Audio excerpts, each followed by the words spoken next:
Hey everybody, welcome to the October 12th. It's October 12th. Can you believe that bullshit? We're here with McLeod, Soth. Dirk is hiding somewhere, right? Dutchgunner. Dirk will be here in a minute. He's just fixing himself a Bloody Mary. And we have Zintage, right? Not on video. Yes. So we have some CSMs here, as you can kind of see.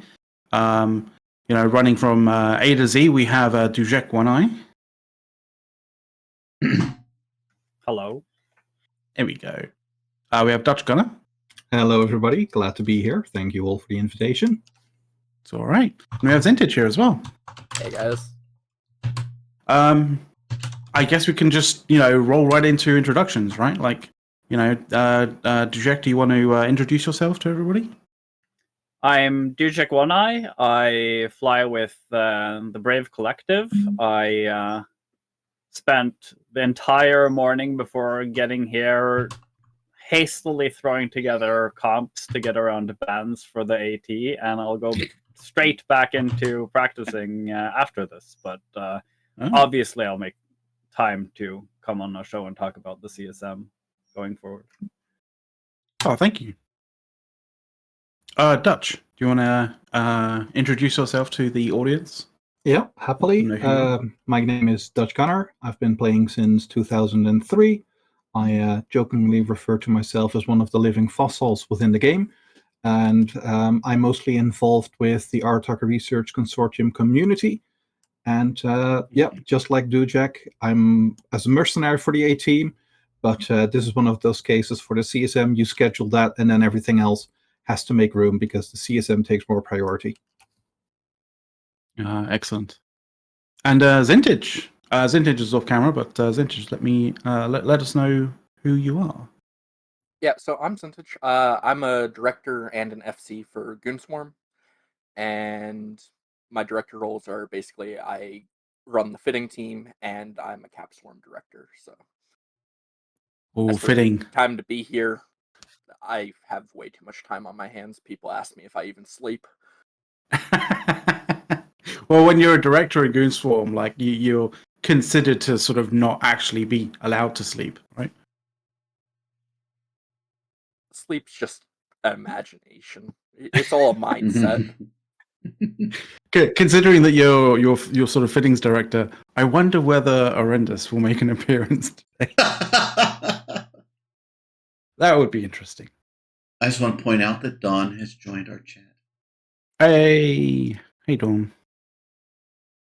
She's capitalizing on the fact that we don't have to, that we are negating the Dawn Raya rule of not talking about Eve for 20 minutes. By the way, I have the first question, and it's the Dutch.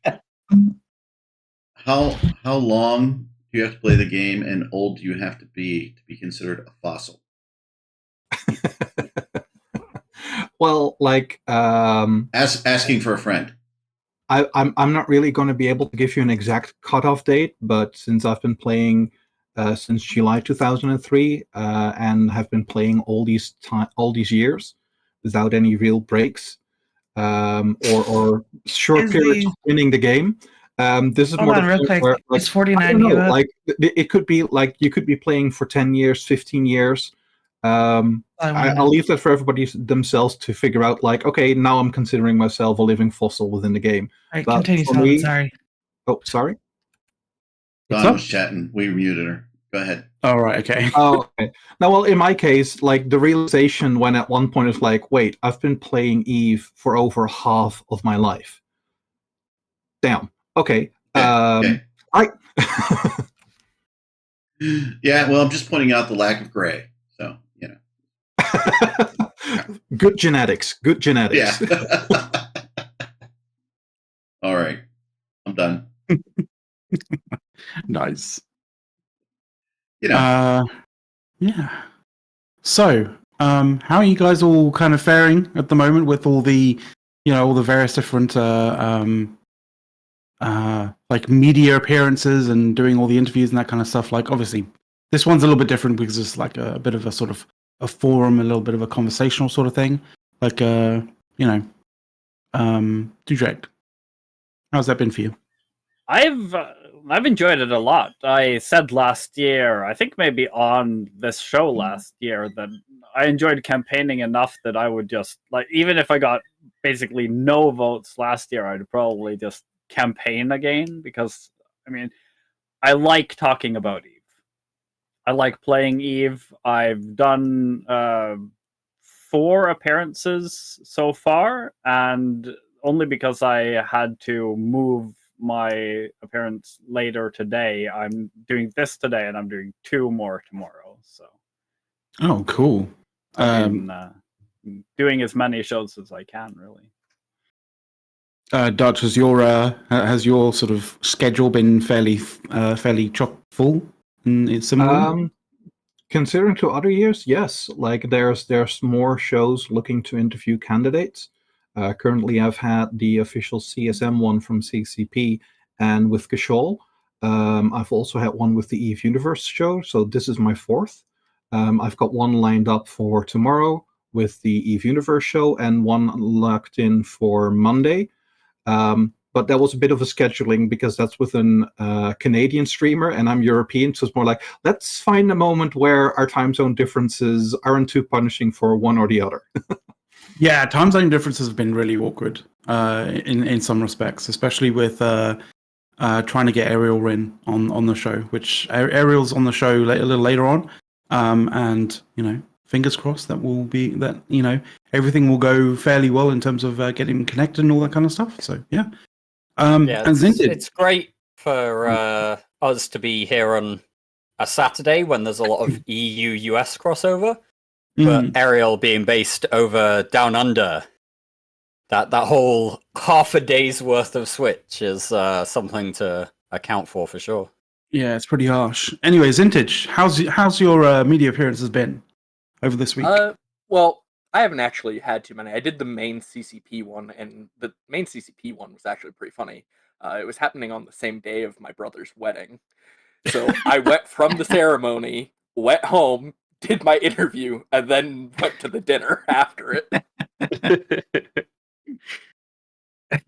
I'm not going to ask you what your excuse was with that, because that must have been sort of like, a bit strange. Just the point. How do you explain that one to your family? Yeah. Oh, I need to go take an interview. I need to take an interview for my important space job that I want to sort of take part in. What? Just as a point, don't CCP give you like a number of options and a number of days that you might do your interview? So, like, did you really have to pick that day? Well, so this year we only had Saturday and Sunday. But what ended up after happening... the wedding, he wouldn't have been useful on the Sunday, so... Yeah, right. So CCP only done one weekend's worth of interviews this year. And also in their own time zones, right? Like, you can't expect them to get up in the middle of the night to do what is essentially work for them. Yeah, much love to see Lumi giving up their weekend. I'm sorry for those of you who haven't potentially interacted with CCP quite as much as some of us here may have, but given that a number of their working hours are not what you would necessarily consider to be normal Icelandic working hours, I'm not sure they have much of an excuse for the CSM stuff. Yeah, they could choose to do that. When I contact a certain CCP, like during normal working hours, I never get an answer. But when I contact him past midnight, I get an answer within a minute. Or I certainly I have written to Celis and I'm like, he must be asleep now. It's 3:00 his time. I'm just gonna write it now. I don't think he's got notifications on while he's sleeping. I'll get an answer tomorrow, and I get an answer immediately.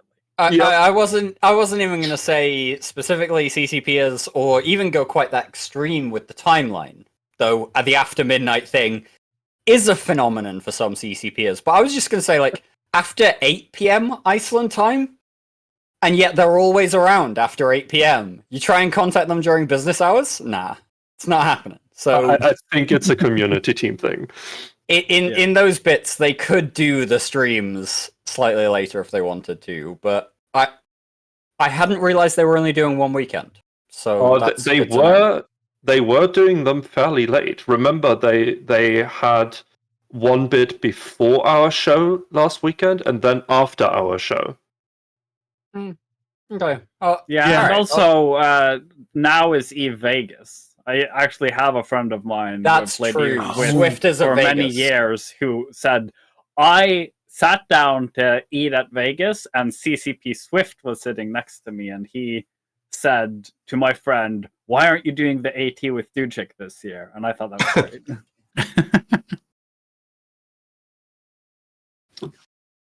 Anyway, we should probably get on to actually some probing questions for our CSM candidates here, right? I mean, that's the entire point of this this particular episode Absolutely. of Push to Talk. So you know what the first question has to be, don't you? Well, I mean, you clearly do, so I'll let you go with it. No. Dirk's late. Dirk's late. I already asked the first question, so the second question is Dirk. Oh, okay. Okay. Right. The second question, which is one of those questions that really strikes at how trustworthy your constituents can find you in terms of, on a personal level, what kind of character you have. And that is, when you go to a restaurant and order a steak, how do you order it cooked? Rare. I'm getting really close so I can hear. I hear one rare. For me, one rare. Who was rare? Who was rare? No. Zintage. Zintage wants it rare. Okay. Oh, rare. Like it's already close to heresy when you go for medium rare for steak. So no, rare. Not to one up the people who go rare, but honestly, I feel like hair steaks tend to not be a great value. So if I'm getting steak, I'm probably getting a carpaccio or a tartare. Ooh. Okay. I mean, I did change the question a little bit this week from last week. Last week I asked, how do you prefer your steak cooked? And then we got into the whole, yeah, but do you order it differently at a restaurant? Because I will admit, I order my steaks slightly differently at a restaurant to how I would cook them for myself. Yeah, absolutely. But okay, so we had two people going bold at restaurants when they order steaks. Two rares and a carpaccio. Them rare, but then we have the carpaccio or the tartare. So I can definitely respect the carpaccio and the tartare though. That's a nice choice. One of the best kind of replies to that kind of question that I've heard is so that a good qualified vet can revive it. Pretty good.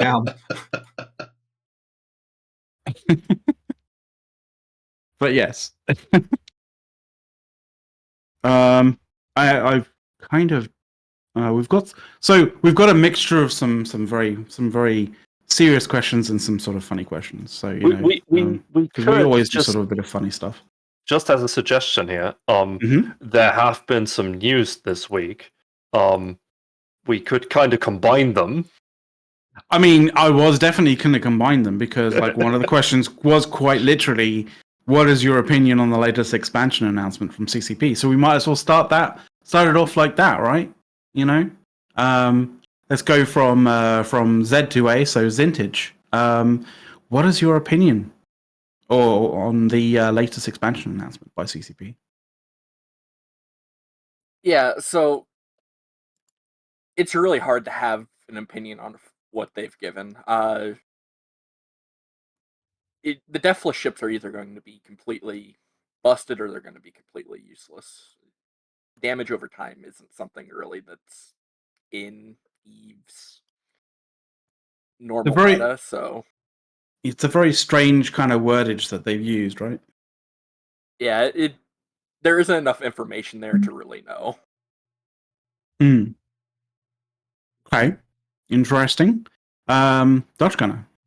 I'm very excited. I mean, looking at the trailer and the wording, it seems like CCP is going to grab up the Drifter Sleeper storyline again, which I absolutely love, trying to figure out how to deal with them, and if they bring more Drifters with Doomsday, bring it. I love dodging them.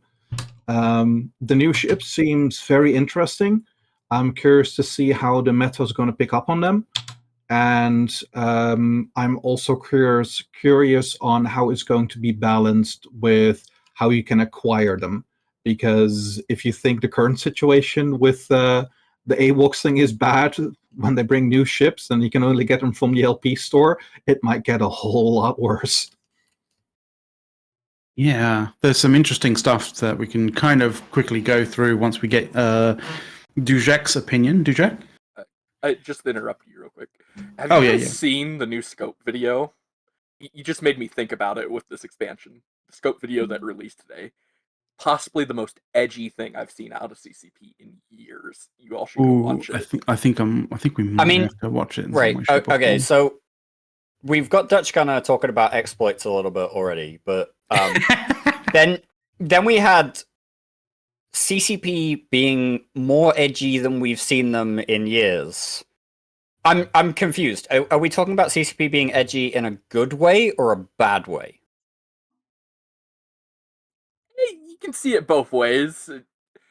So it's the Crimson Harvest video, and basically human sacrifice, neck gets cut, drinks the blood from a cup. Oh, so traditional, typical Blood Raider stuff. Just normal Blood Raider stuff.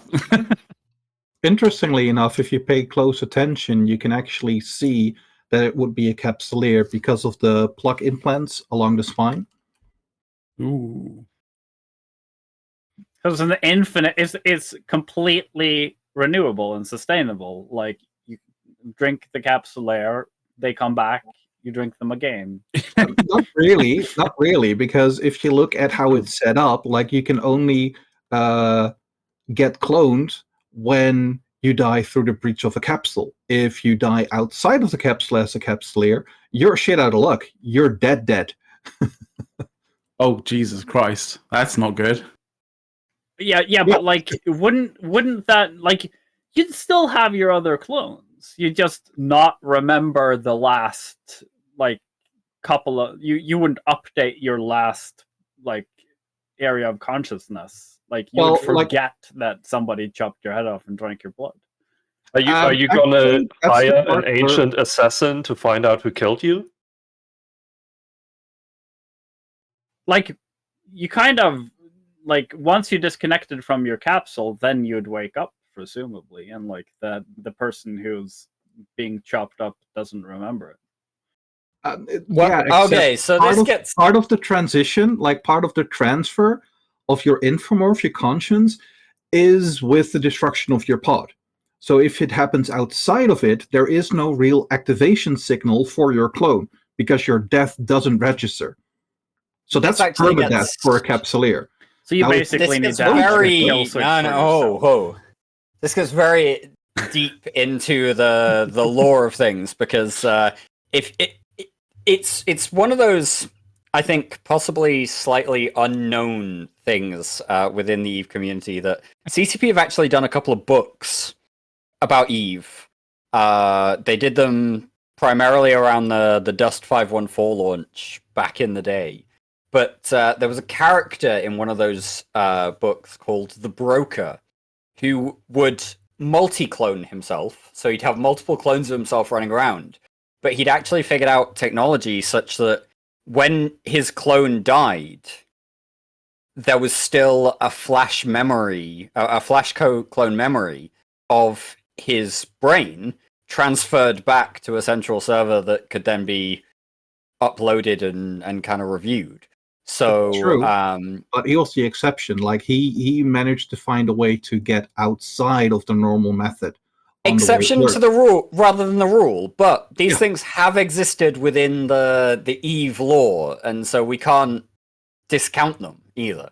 I'm so glad I derailed this so hard. No, at the same time, no. But if you look at the Vanguard, with Vanguards, it's possible because their recloning works differently. Their implant with the transfer of conscience is directly in their brain. So the body dies, whoop, they get transferred.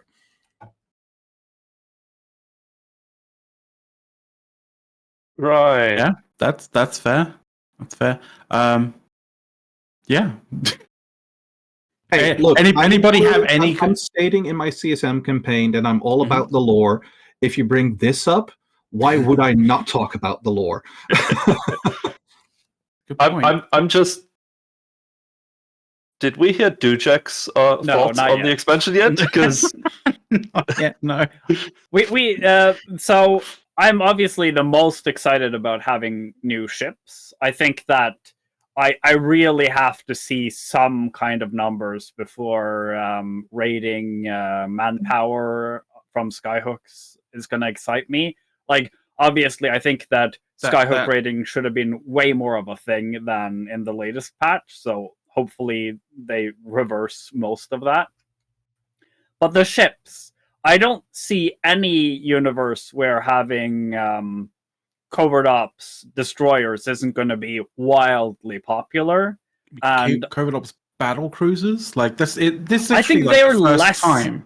Like yeah, but the battle cruisers, like, they're sitting in between two types that exist. We have battleships, we have cruisers. I don't think that the battle cruisers, especially if they're as expensive as we imagine, is going to like revolutionize anything. I think having a smaller, faster version might be incredibly fun.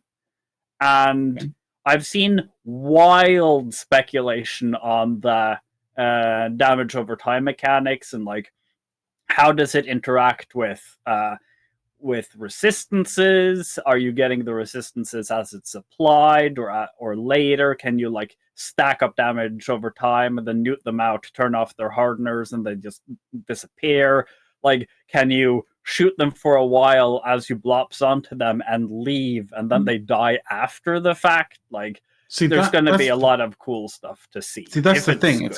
If it was just like a disintegrator effect, like damage over time, like ramping up sort of thing, then it wouldn't really be sort of a big kind of thing to really say, right? Like, it wouldn't be like this is a brand new mechanic or brand new style of weapon system sort of thing. Like, if I kind of see it more potentially being a disease effect, like in other games, right? Like where you get hit and it's not like successive hits increase it, and once you stop getting hit, you stop getting damaged. I kind of think that it probably will be you get hit and then you take damage constantly, but it sort of like reduces over time, right? Yeah, probably. That's what I assume. I mean, I'll also rain on some parades here. If they're going to be a covert ops battle cruiser, T3 cruisers already chug ridiculous amounts of fuel when you're bridging them. It's going to be actually really hard to get battle cruisers around through Blops bridges. Yeah, there's always grumping. Like, like you're not using too much fuel if you're conduiting them with you. Yep. And I feel that new weapon system is probably comparable to what they've done with the bombs on the stealth bombers, where it's just a single slot. And you use it, and then there's a considerable cooldown to prevent spamming them en masse. Because bombs never been spammed en masse, have they? They have, but there's a clear cutoff. Like, if you go beyond that, they'll just start damaging each other out, and they don't really do much more damage beyond this point. Yeah, there are situations where the server will kind of where server kind of fuckery will kind of screw with that, and it does pay to actually just throw bombs. But yeah, like certain situations do cause scenarios where just throwing bombs, like in general, maybe not like all at once, but like just successive kind of waves at a thing will actually work.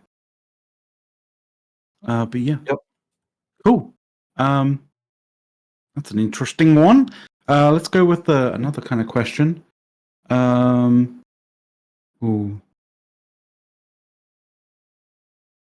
Okay, this is going to be a tough one. This is going to test you guys.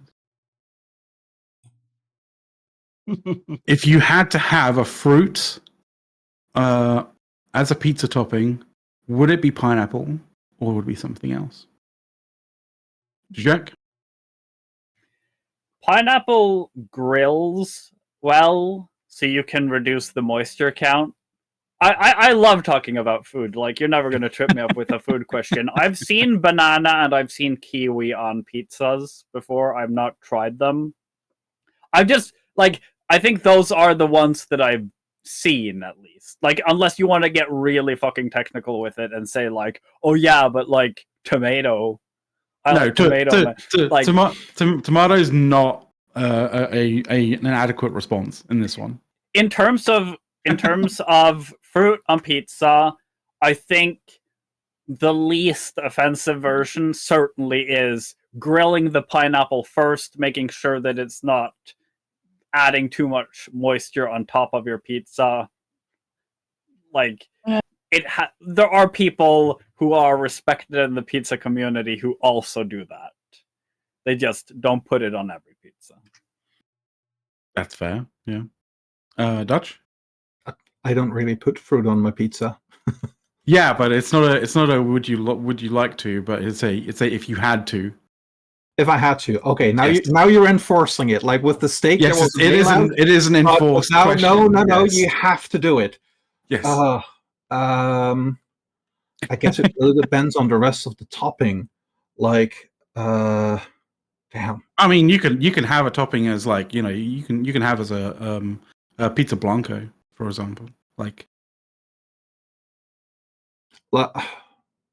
Yeah, like I can't really think of anything else where it's like if you have to do something, it's probably going to be the heresy for some of pineapple. Okay, Zintage? Yeah, I don't think you could waterboard me to make me eat fruit on pizza, but if it had to be, I guess pineapple. Yeah. I think pear and peach. No one's going for maybe. grapes then. I'm trying to figure out why nobody's going for tomatoes. It's been ruled out.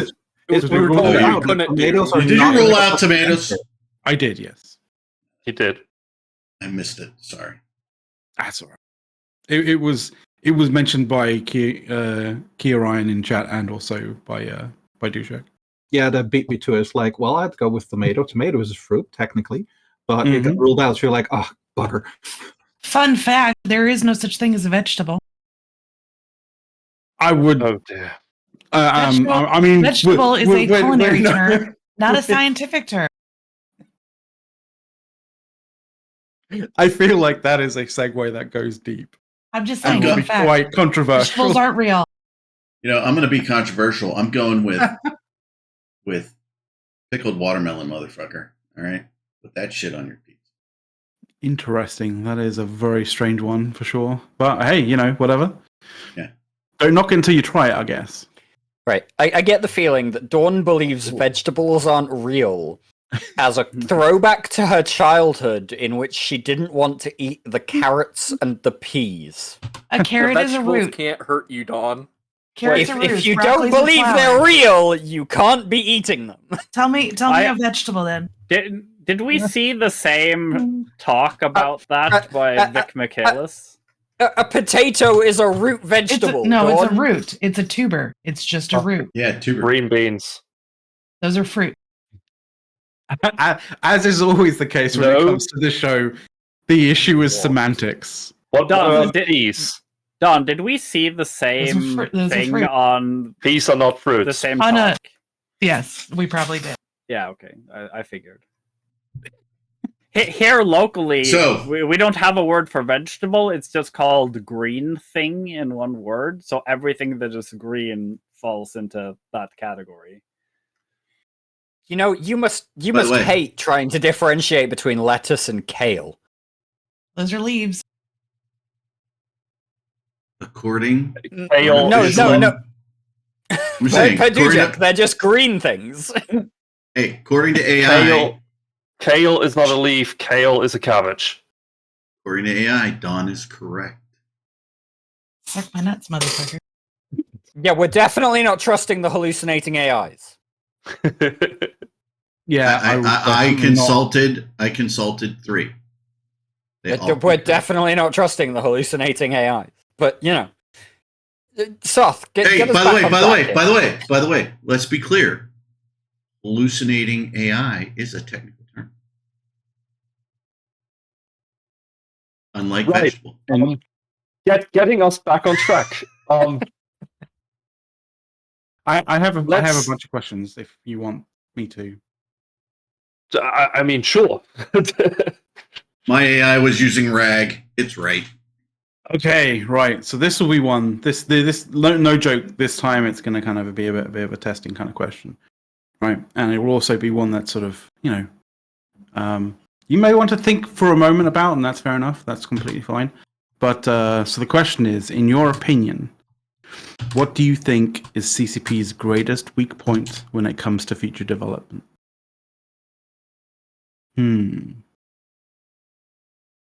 Right. And I think because we've gone... should we go Z to A or A to Z? I've got an answer ready, I think. Yeah? Same. Okay. I think that CCP needs to actually tell players why they're doing it so that they can get some initial feedback on, like, or at least the CSM. Like, why is this going to work? Why is it not going to work? Because I feel like a lot of their well-intentioned changes are brought out, and this is how CCP wants us to do it, and we do not see it in the same light, and we just do a different thing, and then it's not well received anymore. Like, the actual talking to players about the changes as they're happening, we get huge changes, like having tax on sales on the market that come out as an afterthought in a patch, no explanation, no talking about it, potential to ruin the economy. We still don't know why they brought it to us. Like, absolute radio silence. They just need to talk about what they're bringing to the game more. Okay. Dutch? I would say that they look at it completely different than how, depending on your point of view, derailed or incredibly ingenious player base looks at, oh, this is new. What can we do with it? Or how can we tackle or solve this issue? Like, that's something that they regularly underestimate and completely miss the mark at what they're probably trying to do. So trying to maybe reach out or get a different composition of their internal testing team. Okay. Should Is that probably kind go of a like... long way to address it. Is that kind of in response to Dujek's sort of opinion on what CCP's greatest weak point is, or is that yours as well? No. That's their, like, for me, there is the small difference where he's referring to what they want to achieve and how that might be different. And for me, it's about no matter what they design or how they look at it, the players will look at it completely different. Like, wormhole space was designed for day tripping. Players became very inventive and found a way to colonize and permanently live there. As one example. That is a good point, yeah. Zintage. Yeah, I mean, it's definitely communication, and CCP and the players don't see the same thing.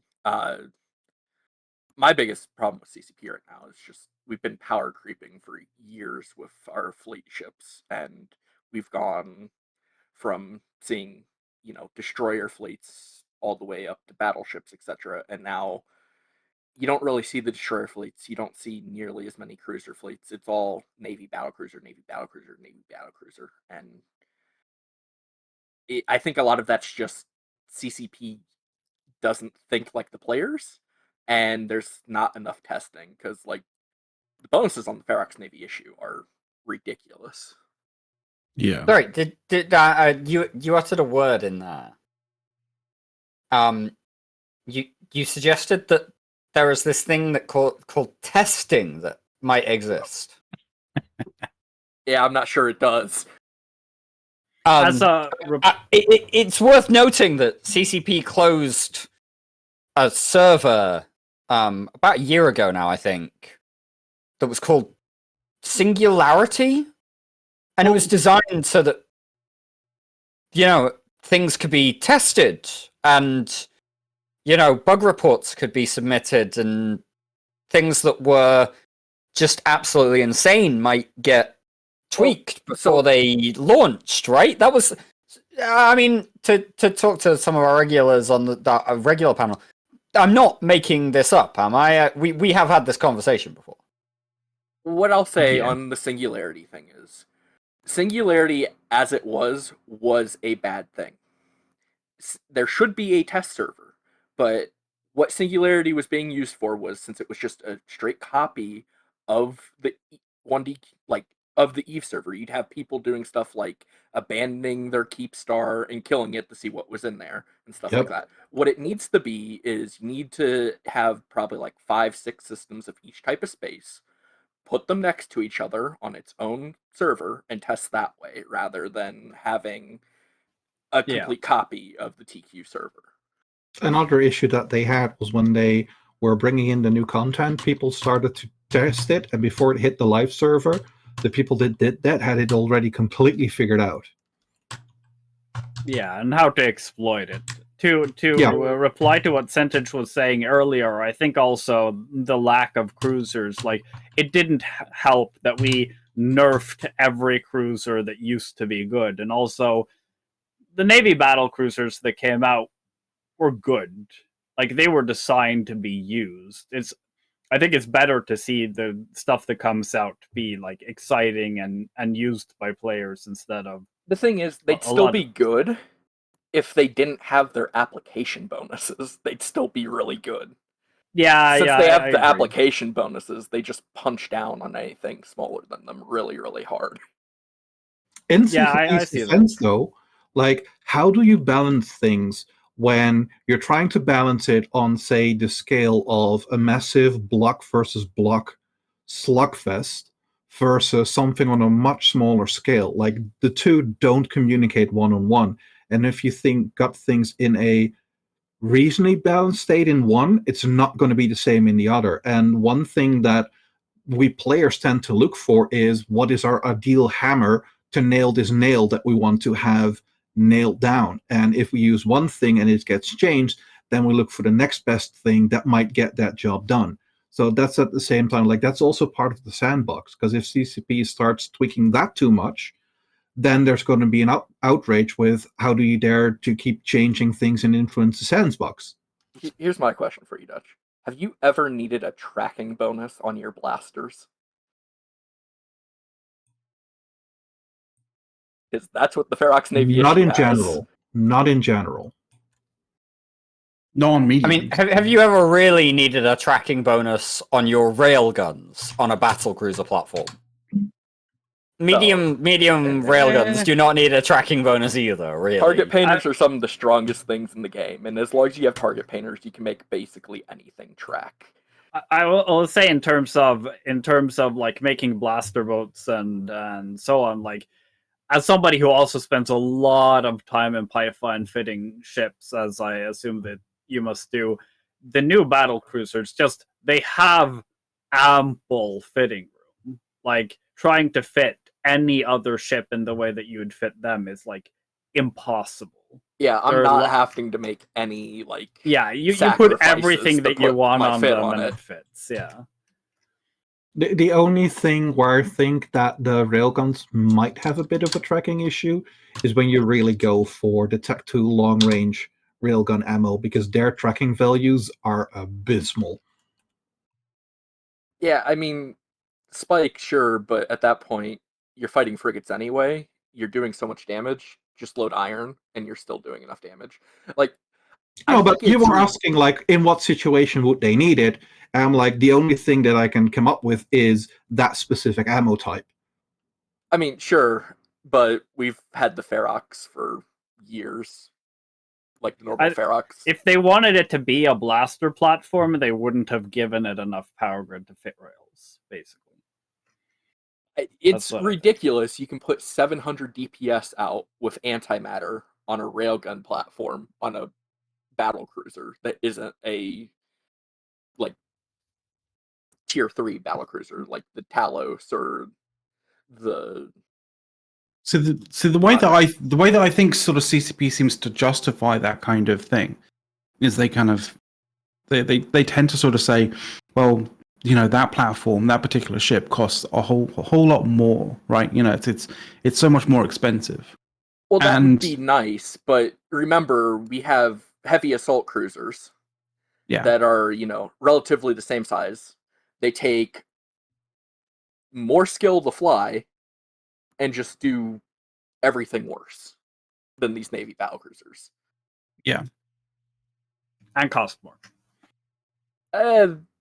Since CCP has crashed the Moon Goo prices, they're about the same cost now. Like, T2 prices are in the dumpster.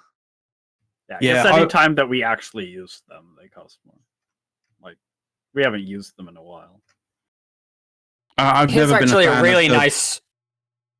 Sorry? Here's a really nice crossover, actually. Yeah. Because Zintage has been talking for a little bit about the way ship balance works and the way CCP design the ships and how they might moderate the design of ships through different patches. But he's also just mentioned that CCP have crashed the Moon Goo market. Now, the way they did that primarily was through the use of through the introduction of the Metanox moon drills and this passive income for Moon Goo, which is bringing in more Moon Goo and bringing those market prices down.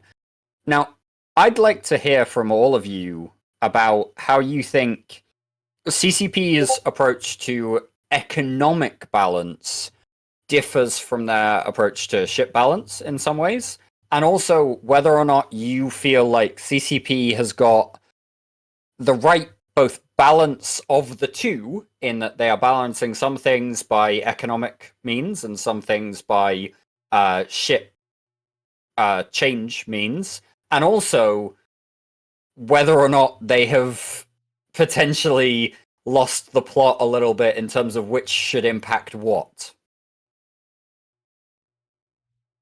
You want to direct that to someone specific? I want to hear from all of them, but I mean, we'll start.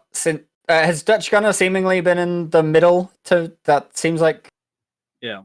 Dutchgunner, you start us off then. Here we go. Okay. Well, for me personally, I think that introducing the passive moon harvest, the moon minings, I'm not a big fan. Mostly because part of the passive moon mining resulted in what is with the absolute overload of availability of resources, where people could just go, we don't really care. Like, sure, ship prices were low, but losses didn't have that much of an impact, and people started to look down on people that were really interested in the industrial play, where they were considered lesser, even though their game style is just as valid as people that just want to go for PvP. I feel that CCP is keeping an eye on things, and their current approach is, let's put on the squeeze a bit too much and then release the pressure to get it in a better position. I feel that's the better approach than opening the floodgates and then having to rein it in, because the latter is going to be much harder to explain and have a happy player base consider to, we missed the mark. We made them far too abundant. We have to rein it in because nobody's looking forward to a second scarcity period.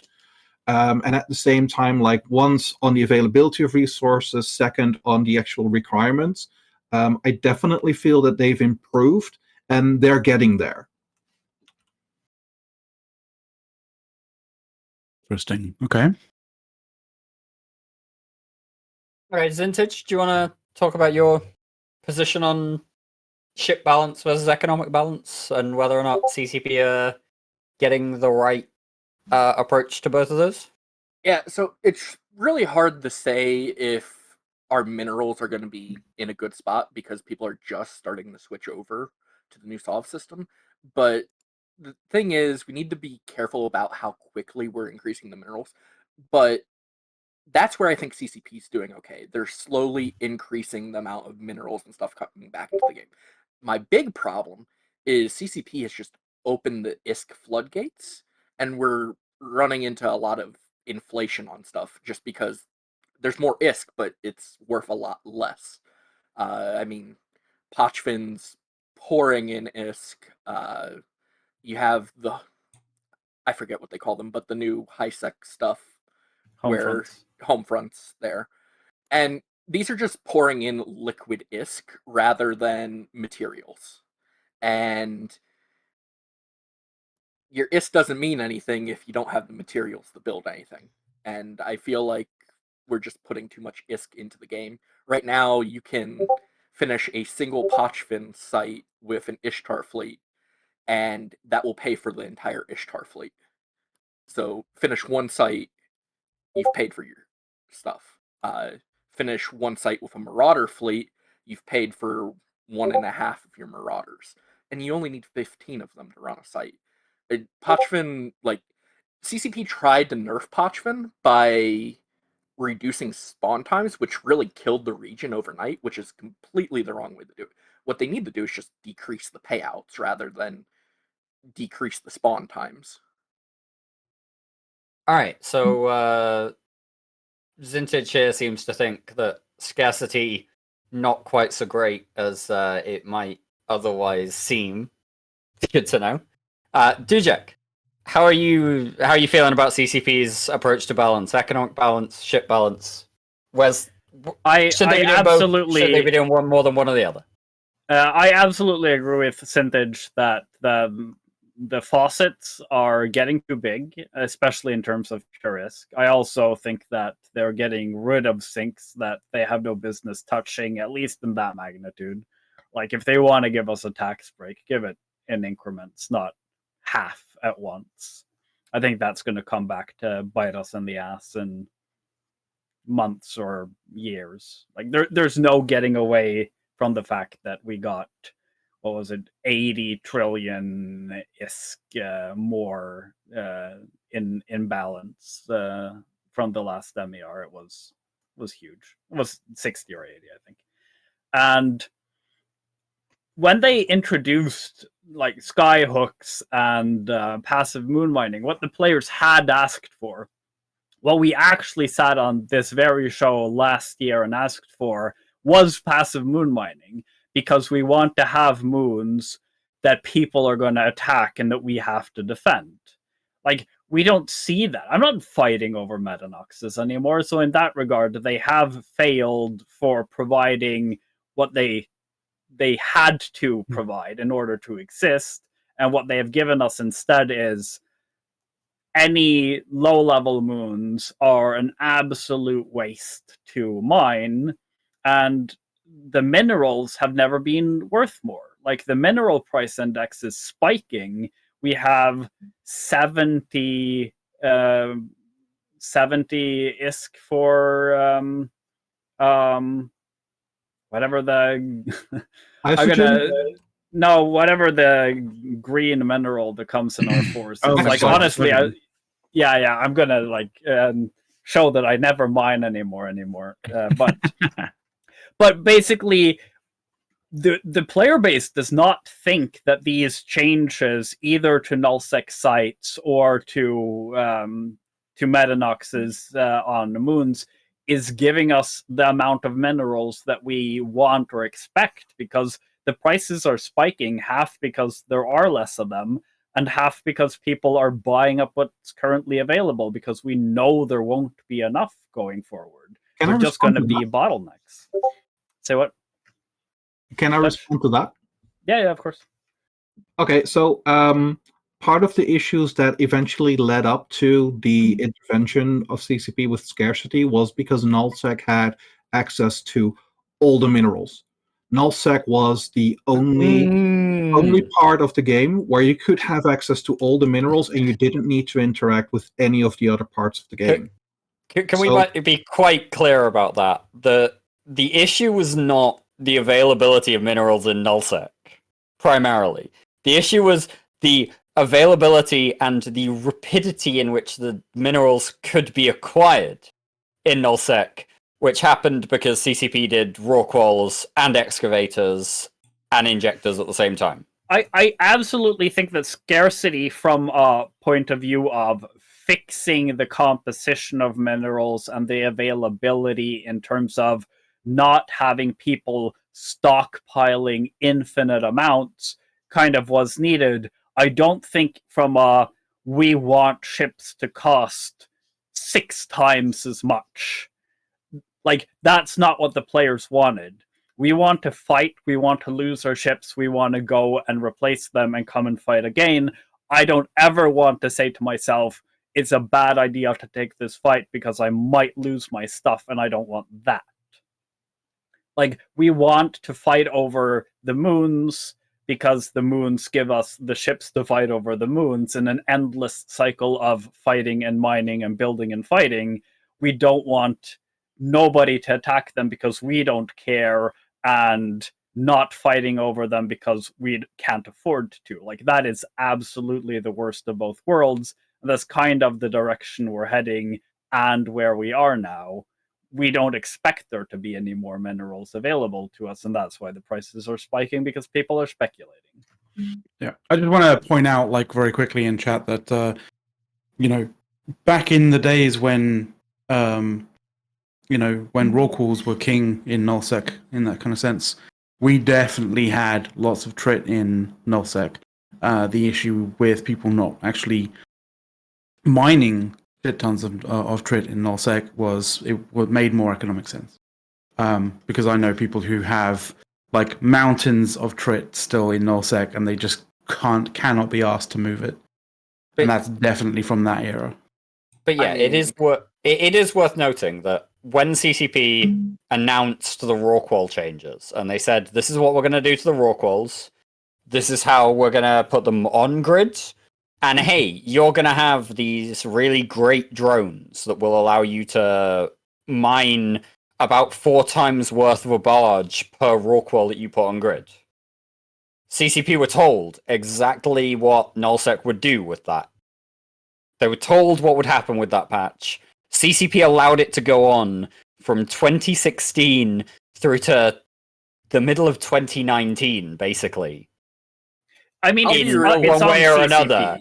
Like they gave us that one, and they ignored what we were telling them we would do with it, and so we did it. Even if Rorks only mine the same amount as a Hulk, we would still be doing that. I'm not saying we wouldn't. I'm just saying that, like, the way in which the economy was shifted would have been very different if every Rorqual was only worth 1 Hulk rather than 4 to 5 Hulks. I think, like, in a way, people liked that era of EVE more than I've heard people talk fondly about the economy now. Like, there was a middle ground there. It's definitely on CCP that every time they introduce a change that seems dumb, and we tell them, don't give us Sarsak with pure projection across the universe. Don't give us Rorks that mine 4 times as much as a Hulk. Don't give us all of these things that clearly, in hindsight, were a bad idea. It takes them years to go back on it. Like, that's not our fault. That's not the previous CSM's fault. That's just, it's really hard to, as players, tell the designers, you're just wrong about this. But yeah, I mean, I would say, I'm just going to say this and then throw a question at you before I jump off to my AT team practice. But I would say as well, like, the reason I think a lot of people really enjoyed that Rorqual era is because we were breaking records, right? We were in the news, we were breaking records, we were having these incredible fights. Nobody cared about how much it cost to throw 4 trillion ISK at a Keepstar kill in FWST because we could replace the losses didn't really matter that much. Well, it didn't matter that much. And that is a counterpoint. Yeah. That is a flip side. And I do want to acknowledge that, like, your losses of dreadnoughts, you shouldn't be able to throw 250 dreadnoughts at a thing and not have it matter at any level. You shouldn't be worried about throwing 50 dreadnoughts at a thing because you're concerned about replacing them not over the course of, like, 2 weeks, but you're concerned about replacing them over the course of 3 months in terms of the build and the resource availability. And this is a long question that I'm going to leave you with because I have to go to my AT practice, but I'm going to throw in one more question that I expect will be asked later on by Soth with our next set of CSM guests, which is, to the three of you, if you had to pick a cake, what would be the best cake? And I'm going to let whichever one of you wants to jump in first on that. What is the best cake? Well, I've had one friend, but just to double check, like, what's the reference to cake? Because I've heard cake, and it meant completely different things depending on where you brought up cake. Yeah, I was going to say. Dutch is learning. I would be a cheesecake person, but does that count as cake for you? I mean, it's got a name. I would go simple. With it. Cheesecake is a pie. Simple cheesecake, or like a fancier version. See, Soth is getting picky here. I'm just saying, like, you know, if you pick something wrong, I'm not going to judge you for it, but the audience might. I'm just asking, what is the best cake for you? What is your favorite type of cake? And I will take cheesecake as an answer and let the audience judge. I'd say very basic. I'd go with like standard vanilla. By the way, I'm gonna interrupt. Ad starts in 25 seconds. Yep. So quick go. All right. So no, 5 minutes. I'm just gonna go with chocolate cake. Basically, cake's pretty solid. You won't get Sothrasil complaining about that. All right. I have two go-to chocolate cakes because. But what's your favorite cake? I mean, chocolate cake is my favorite, but I feel like there's a lot of context. Like, if I have to go somewhere and I have to bring a cake, I have a specific olive oil chocolate cake that I bring, and it usually is the one that hits best for the kind of audience that I would have. Because if you make something really, really rich, extremely decadent, with like all the ganache in the world, there are definitely it's too heavy for a lot of situations, and it's too like people don't want something that is necessarily that sweet. The olive oil chocolate cake is very chocolatey. It's just lighter and less sweet, so it's what I make the most. Okay. Oh, that's cool. All right. And now I'm going to jump off, so I will leave you to the tender mercies of the rest of the crew. Zintage, you said cheesecake, right? Yeah, vanilla cheesecake. Have you tried a Basque cheesecake? I don't think I have. Okay. You should try that. That should be pretty nice. I read specifically. I read a newspaper article like a week ago complaining about how you can't throw a rock in any direction at restaurants here without hitting a Basque cheesecake. Is like so much so that like every place has a Basque cheesecake these days. But they're very good. I like them. Excellent. Okay. Right. Well, we should carry on with some other questions. We've only got we've got a half an hour, so we should probably jump into some interesting ones. And this should be interesting for you guys, but and it's one that we have asked. We actually asked last week as well. But how would you approach and this is with regards to you guys' specific kind of focuses or sort of areas that you prefer to sort of specialize in, right? How would you approach getting CCP to take seriously the issues of either your particular playstyle or focus, or the playstyles of the people who will vote for you, like your demographic? Like, how would you go about convincing CCP that they need to take seriously something that that you have concern with in that regard? Shall I begin? Yeah, go for it. Okay, well, first is to, either from my own experience or if it's brought up from within the community, get as much information as possible, go to my fellow CSM members and say, hey, look, this has been brought to my attention. I think this is indeed an issue. have you got similar feedback from your community? Because if there's more people from the CSM with different areas of expertise, but they are unanimous, or the majority says, look, this is indeed an issue and this is why it is an issue, you'll get much further with CCP, and you don't need to demand a solution.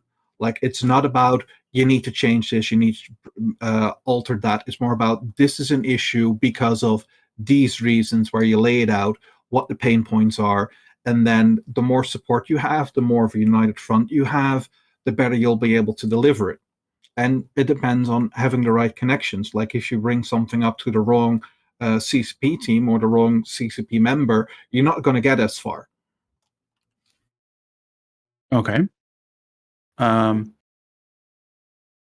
of you want to sort of comment on that particular aspect of it? Of Dutch's kind of answer in any way?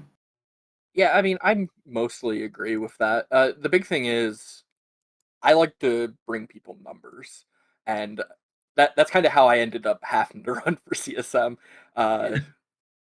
Angry Mustache asked me some ship balance questions that he wanted to bring up to CCP, and for about 4 to 5 hours, it was late at night. It was probably 2 to 7 in the morning.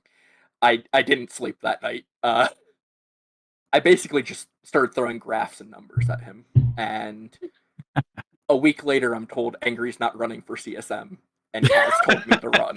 So it's like, oh, you do better than me, so you might as well just go for it. People the numbers, it helps a lot.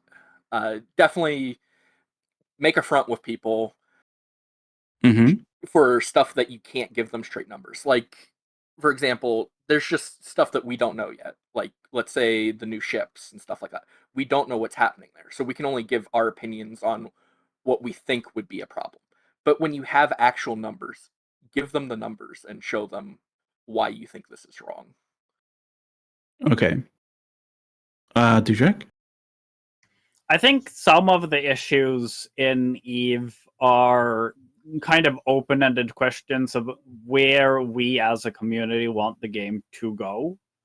And I think a lot, like, those questions are split into, like, the very big ones, like, why are there only 2 big coalitions in the nullsec and no small groups, which I think is a way more complex problem that requires more talking to people than, like, ship balance numbers requires numbers. I'm particularly focused this year on new players, and I think that my biggest focus when it comes to new players is, once they've finished the current new player experience, how do we transition them from having finished that to getting into medium-sized corps or huge corps or small corps, and find the way that they enjoy playing so that they keep playing the game. And certainly I have a background in math, an academic background, and I would find it very hard to present good numbers on, like, this is why people quit the game after they've played for 2 months. Like, that's not the kind of numbers that I have available. But I speak to a lot of new players, and I see at some point when new players either continue to play the game for real and become like those rabid newbies who, I gotta get like 3 accounts immediately, I need a dread, I need a jump freighter, like those really enthusiastic, like trying to get ahead of themselves in a way. Or the people who are told, well, as an EVE player, we kind of do expect that everyone mostly will end up with at least 2 accounts. They will probably want to have them be Omega, because the amount of stuff that you can do as an alpha is quite limiting. And then you kind of see that they realize that what they want to do and the time amount of that they have to play EVE doesn't really suit them. So in terms of getting that to CCP, I certainly have ideas of, like, what I see newbies want, and that's more of a, I've spoken to a lot of people, I've polled them, like, here's anecdotal evidence for what would keep people playing this game, especially if they're new. Yeah, certainly you can't always give them numbers. There was actually a really interesting question that I saw earlier in the stream chat, and it was new player experience, and it was actually about FCing, and I don't know its feasibility, but it'd actually be really interesting to see, like, teaching people how to broadcast and stuff by using fleets of diamond rats against each other. That would be kind of intriguing, yeah. I've been sort of wondering with the answers to sort of this particular question, what you guys kind of think with regards to, like, because I know that a lot of people sort of generally tend to sort of answer that like the question about how to get CCP to sort of take notice of a particular issue by basically saying it's a big issue. There seems to be a lot less sort of conversation with how that issue affects other aspects of the game, rather than just like, you know, the primary kind of thing that it affects, right? Like, you know, second, third, and fourth order effects. Do any of you guys want to sort of have a quick conversation or quick, want to mention anything regarding that? I'm going to say it's an excellent point of one of the reasons why we need to have a diverse CSM. Because if you look at, and I'm just going to pick a older one, but still a good example, the medium upper structures had their armor timer removed, which made perfect sense for nullsec. But if you start looking at high sec and low sec, that armor timer gave the defenders enough information of, this is what we're up against, this is their composition, and enough time to rally any additional allies that would be there for them. But with the loss of the armor timer, they didn't really have that time anymore. And you could see with certain groups now crusading and rampaging throughout, particularly high sec, to just mop up structures that they left alone before, and there wasn't any real defense that they had against it. Or another one where they addressed the seagulling in Poshvin, but the adjustments they made was only to Poshvin. All the same sites on the Empire side could still be seagulled and can still be seagulled to this day. Mm. Yeah, the issue of seagulling has always been a bit of a touchy one for sure. I think for structures, they could easily decide to have 3 timers in high sec, and I don't think that would make huge waves outside of it. I've seen a lot of people who are unhappy about how corruption interacts with structures. Like, you see very few structures being in 0.5, 0.6, and 0.7 space, because you can have random people on your own side come and kill them with no ramifications suddenly. But seagulling in faction warfare is a way more complex issue, because you have people from many different corps, people in many different fleets completing the same objective. Like, it's just like, the faction warfare people obviously have good proposals. I don't know why they haven't tried any of them yet. It doesn't seem like it would be too hard to cycle through some until they find the one that works the best for them. Cool. Zintage, do you have any thoughts on, you know, that particular aspect, like the third, fourth, and fifth order effects, and, you know, how, say for example, issues with ship fittings, overpowered ships and stuff like that affect the game more so in a sort of a secondary and tertiary sort of effect than just like, you know, specific PvP fighting? Yeah, like I mean, battles and stuff. there's a lot to it. There's obviously the null-sec meta, then there's the low-sec meta and the wormholes, etc. And everything is affected, but there needs to be, like, you need to look at the ship completely from everywhere. Because, like, the F&I, you look at its bonuses, it was obviously designed to be a solo ship.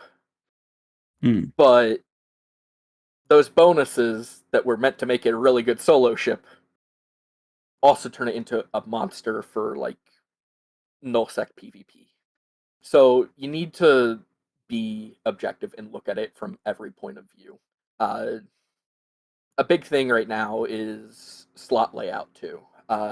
You look at ships, the slot layout is super important, and it's why we're seeing less and less Minmatar now. Is Minmatar typically runs like a 6-6 slot layout, whereas what you see everyone running is either like the 7-5 or the 4-8 slot layouts for medium and armor, highs and lows, mids and lows. That's what I'm looking for. So it's really rough to say. You need to look at it from every point of view, especially like for wormholes, there's mass. But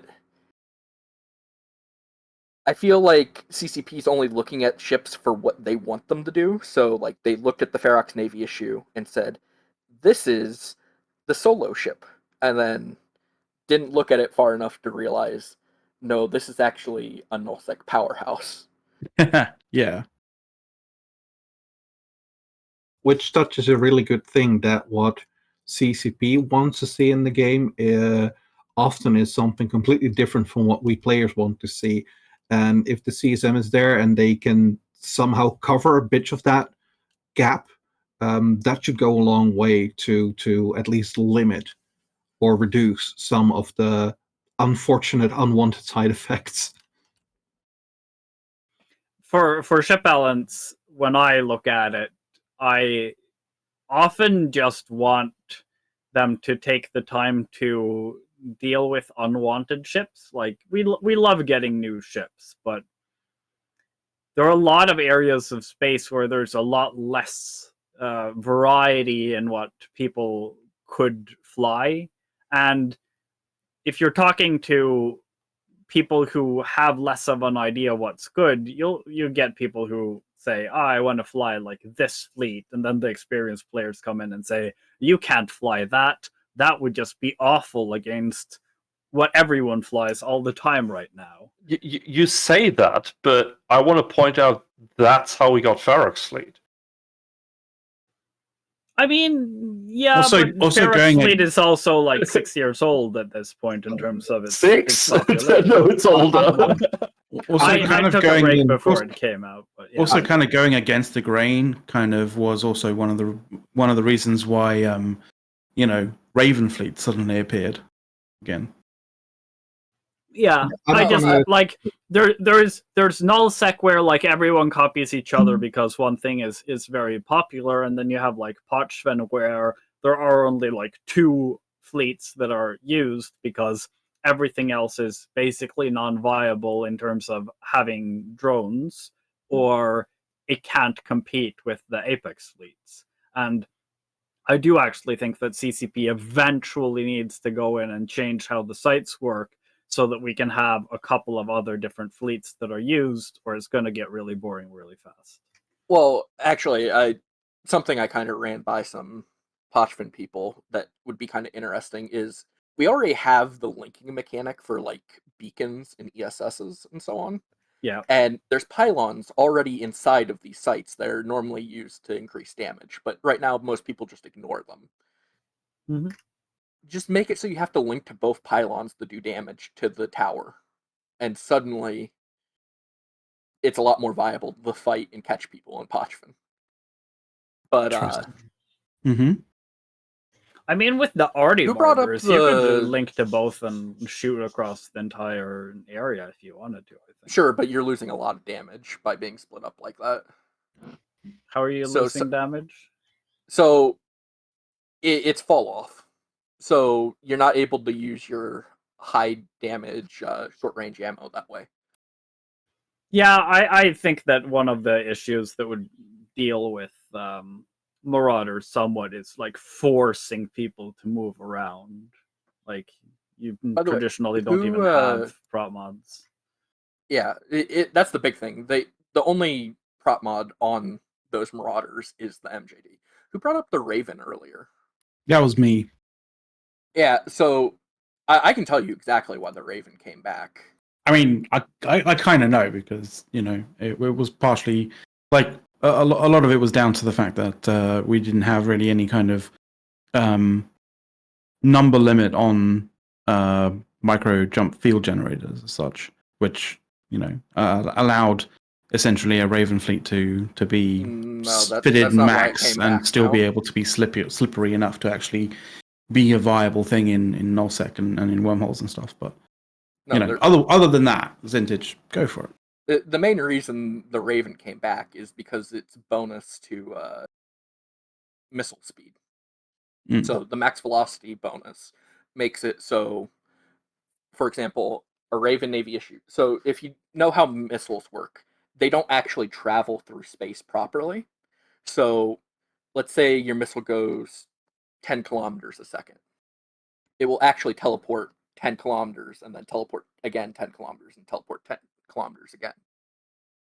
So if you're firewalling and the missile teleports inside of your smart bomb range, that will get firewalled.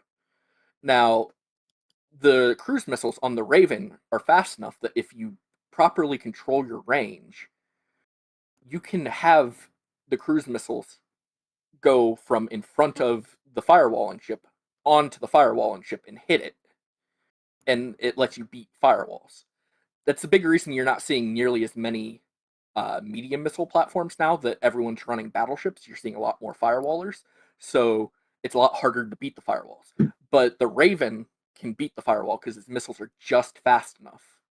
So you basically divide your range by 10. So if you can divide it nicely by 10, so let's say 100 kilometers divided by 10, your cruise missiles will hit that firewall and ship and kill it. And interesting. Yeah. So add to that cruise missiles have the same alpha no matter the range, and they basically have artillery alpha at 170 kilometers. That's why you're seeing the Ravens now. Yeah, combine that with a bunch of paints to make sure that the actual damage is applying. In full. I mean, cruise missiles actually apply really well. You don't need that many paints to make them apply to battleships. So. Okay. So we've got 10 minutes. I had one other question, but I think it's a little significant for 10 minutes. Unless you guys want to be very succinct in what you want to kind of say with it. Otherwise. But okay, let's go. Right. What is you three what is your opinion on how much information is given to players from the game servers, through the client when you're playing it, and also say through things like ESI endpoints, that kind of stuff? Anybody have a thought on that straight away, or? I'm gonna know that it's a lot more than what I can think of right now, because that's well outside of my area of expertise. Yeah, I get that. Yeah, I mean, I think that's a little broad, because there's some things that you're certainly too much information that you're getting from CCP, and then there's other things that we're just not getting at all from ESI. I think the best person to ask that question to actually is Ariel. Ariel will have the best answer for this, but yeah. I think that there are certain things that we use on a day-to-day, especially in the tournament community, that isn't readily available to us unless we use tools to extract it. Certain stuff like how much damage did I take over how long would be good for somebody in-game to be able to access without having to run a third-party software. So in that case, from the client to the player directly, we could use a little bit more. In terms of running a large organization and not being told when your stuff is being shot by other people and dying, that's very two-edged, where you want to not know too soon to ruin people's chances of attacking you and getting a fight out of it, but you don't want to know after the fact that somebody came and killed your stuff and you didn't get the chance to deal with it. Clearly, we want to have a balance which makes it so that people live compactly enough that they need to be able to get to all of their stuff in a reasonable time, but they also need to be told so that they show up and fight, rather than only learning about it later. Cool. All right. Fantastic. Last sort of say 5-10 minutes. Do you guys want to pimp anything specifically? Maybe kind of give people some information as to sort of how to get in touch with you. They want to talk about stuff regarding, anything, any particular aspect of sort of your perspective on the game or things that you want to do on the CSM, that sort of thing. Let's go with Zintage first. Yeah, I mean, so a lot of it's in my CSM thread. I'm in most of the public Eve Discord, so just PM me or ping me. I don't care. A big thing I'm trying to get people to look at is just how well capital guns can track battleships and battlecruisers right now.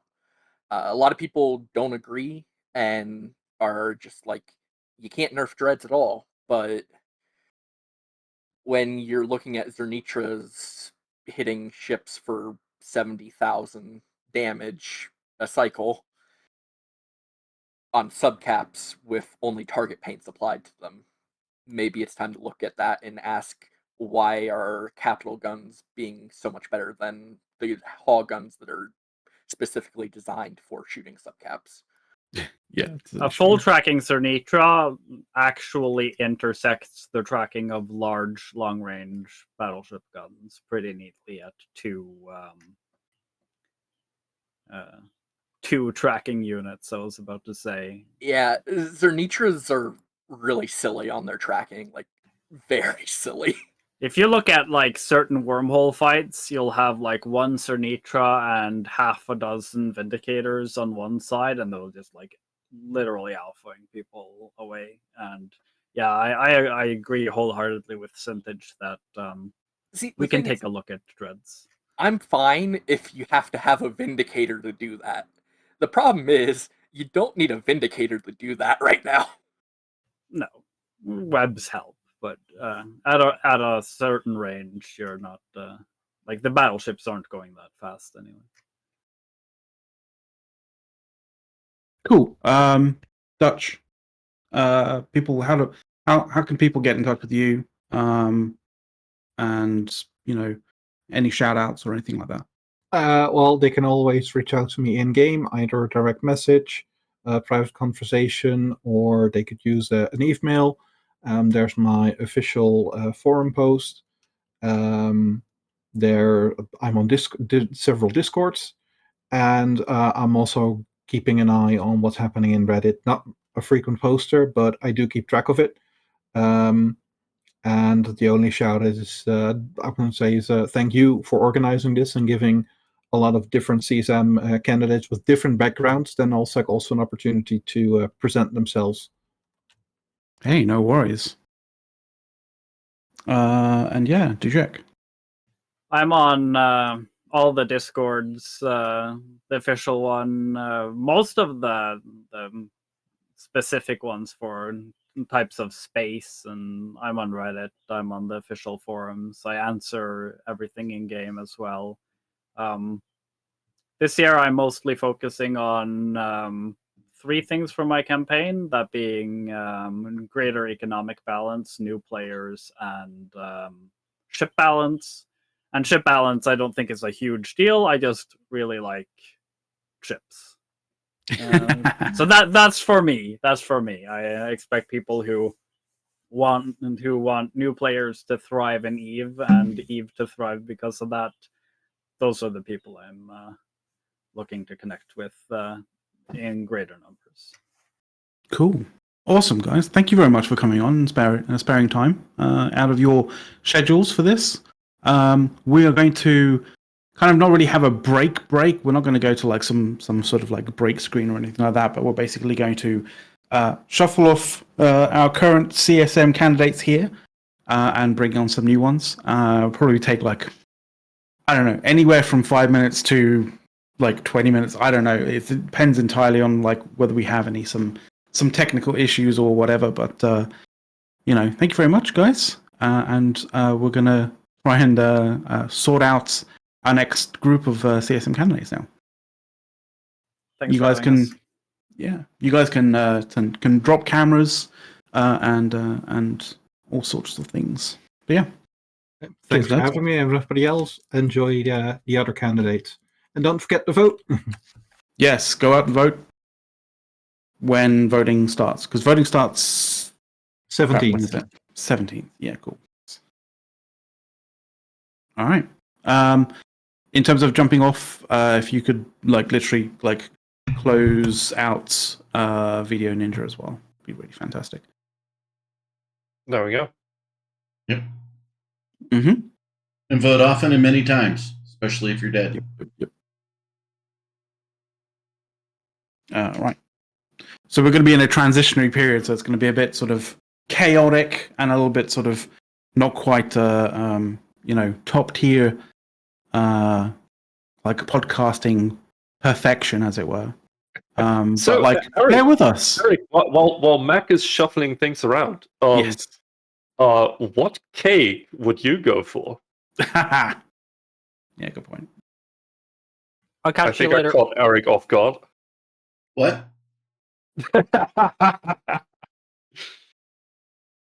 So you need to work on your selective hearing.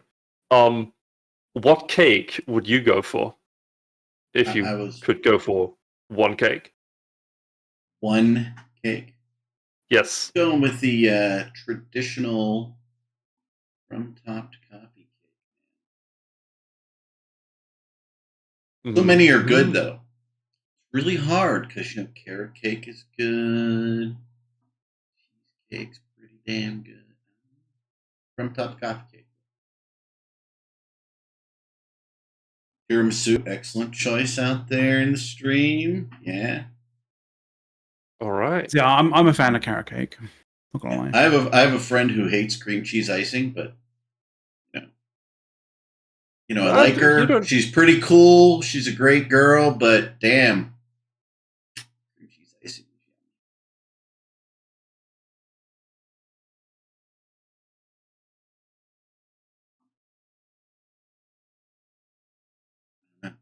I don't eat much cake though, to be honest.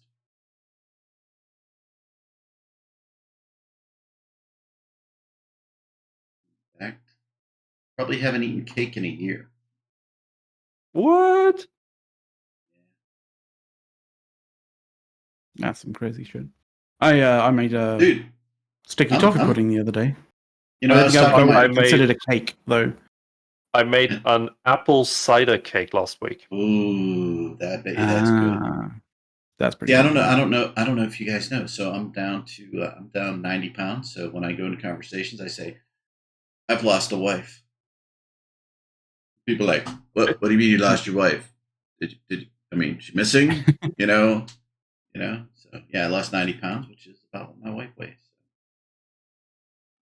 Very nice. Well done, mate. Right.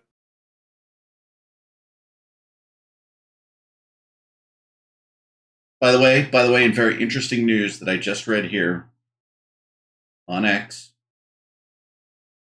cows in a certain area have learned how to open their electric fence. and nobody can figure out why cows 40 miles away have just learned to do the same thing. I don't know. Animals are crazy. Mm-hmm. Animals are crazy. All right, I'm just going to drag everybody, our new guests on. Yep, drag them on, baby. There we go. Hello, everybody. I did ping it out. South Park Aliens. Hey, guys. Do I join room with camera or screen share room? I'm guessing. Join room with camera. Yeah, that'd be the one. And then audio sources, no audio, correct? Yep. Yes. If you hear any audio, just mute mute audio and mute there's a mute audio and a mute speakers kind of thing. Just make sure you have them both pressed in and muted. By the way, thank you during the first part of the show, I spent $555.46 on getting food delivered from a Ukrainian food restaurant in New York. Okay. Okay, I was about to Line say, in, like, baby. Line it in. Quick question. In terms of output audio, do we turn that off as well? Yeah, don't use it on Video Ninja. Yeah, on Video Ninja, no. Just I- turn it off. I have a question. Isn't there like a limit on the number of times a specific non-host guest can be on the show within a given 12-month period? Before you become part of staff. Yeah. So I don't think we've quite figured out when See, reoccurring guests keep become telling staff. we keep telling Phantomite that he can hop on whenever he wants, and every That's a mistake. every time he has something he wants to talk about, he's like very timid and be like, "Could I maybe come on the show?" It's your show. I'm not going to be rude about it. I'm not going to demand. Like it's I think it's rude to assume.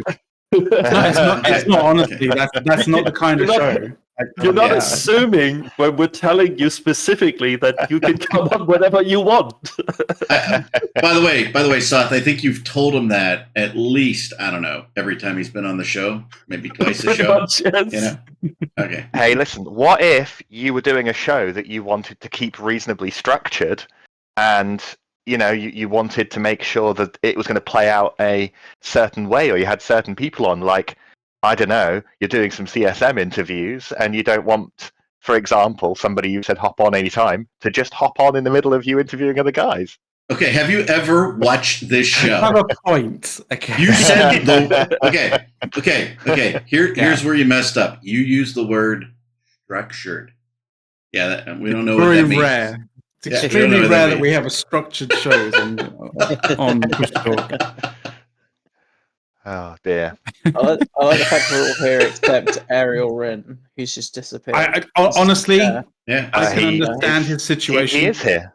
He is here. He's a chair. Did you not know he's a chair? Yeah. Oh shit! There's a chair running for CSM. He's CCP Chair's. He's CCP Chair's twin. You could say he's the by chair. the way, we know he likes Secret Lab chairs. You can tell.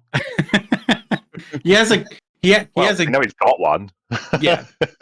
He at least has good taste in chairs. Yeah, he has a pillow. He has a pillow. Mm-hmm. I love it. Pillow. I thought this was going to be the stupidest thing a chair ever had was a pillow, and I'm like, this is the best. This is how I work every day. This is Eric at work. Just like, oh yes, comfort. Not too much comfort. You can't have comfort and a really warm room because then that's a dangerous situation. Like, it needs to be just uncomfortably cool so that you don't fucking just end up falling asleep or something. Yeah. Oh, look who joined us. Look who joined us. Driving late at night. You need a tiny little bit of cool to keep you awake. By the way, you gotta be nice and warm in the car. We have commented on your chair and your head pillow because we have matching head pillows. Just so you know. I thought it was a good idea to at least attempt to shave. Hey, looks good. It looks good. Done a good job, mate. Don't worry. Yeah. Thank you very much, by the way, because we know how fucking late it is over there. Yeah, I woke up to like 8 messages from Mac with like instructions, and I was like, "Bro, I'm dead asleep." I wasn't sure. I was just really concerned that like either you got the that we miscommunicated the wrong like day or time or something or like whatever. But yeah. Oh my god! We do have we have a very important question in chat. Can anyone answer what CSM means? Well, it depends. Is he looking for just reading out of the acronym, or is he looking for what is the CSM? Depends on what your definition of is. I'm going to. It's easy to give both, though, isn't it? Yeah. Yes. All right. I'll do that. I'll do the acronym, and then it's a customer success manager. According to Google. By the way, Tam's in the room, in the house, in chat, whatever you want to say. Yep, or service manager, either way. So, how are you guys excited for potentially becoming, CCP's next customer service manager? Yeah, 100%. Anyway, thank you guys for this was actually surprisingly a devoid of serious issues. Because we had some issues. Was it last week's show where like people couldn't find the video sort of conferencing stuff? They couldn't find the right cameras or sort of like the sources and that kind of stuff, and all sorts of sort of slight jankiness, as it were, which was and we've had none of it. Fingers crossed. Touch wood. All of the various different things that basically try and prevent the obvious fuck-ups from occurring. Quick question. Yeah. Do you have a Twitch that's currently running so I can just read chat? Yes. It is at twitch.tv/Imperium News, but I'll give you the link real quick. Give me a second. Found it. Thank you very much. Oh, you have it? I do have an important question though for you. Do I need to send you the link, or are you good there? Oh, I'm good. I've got it up. Okay, cool. Nice. I think we need to mix it up a bit with the initial questions. So, oh, okay. For you guys, I'm gonna ask, chicken, duck, or goose? Vegemite. Chicken. Duck. It's got to be goose. Hey, we have a trio.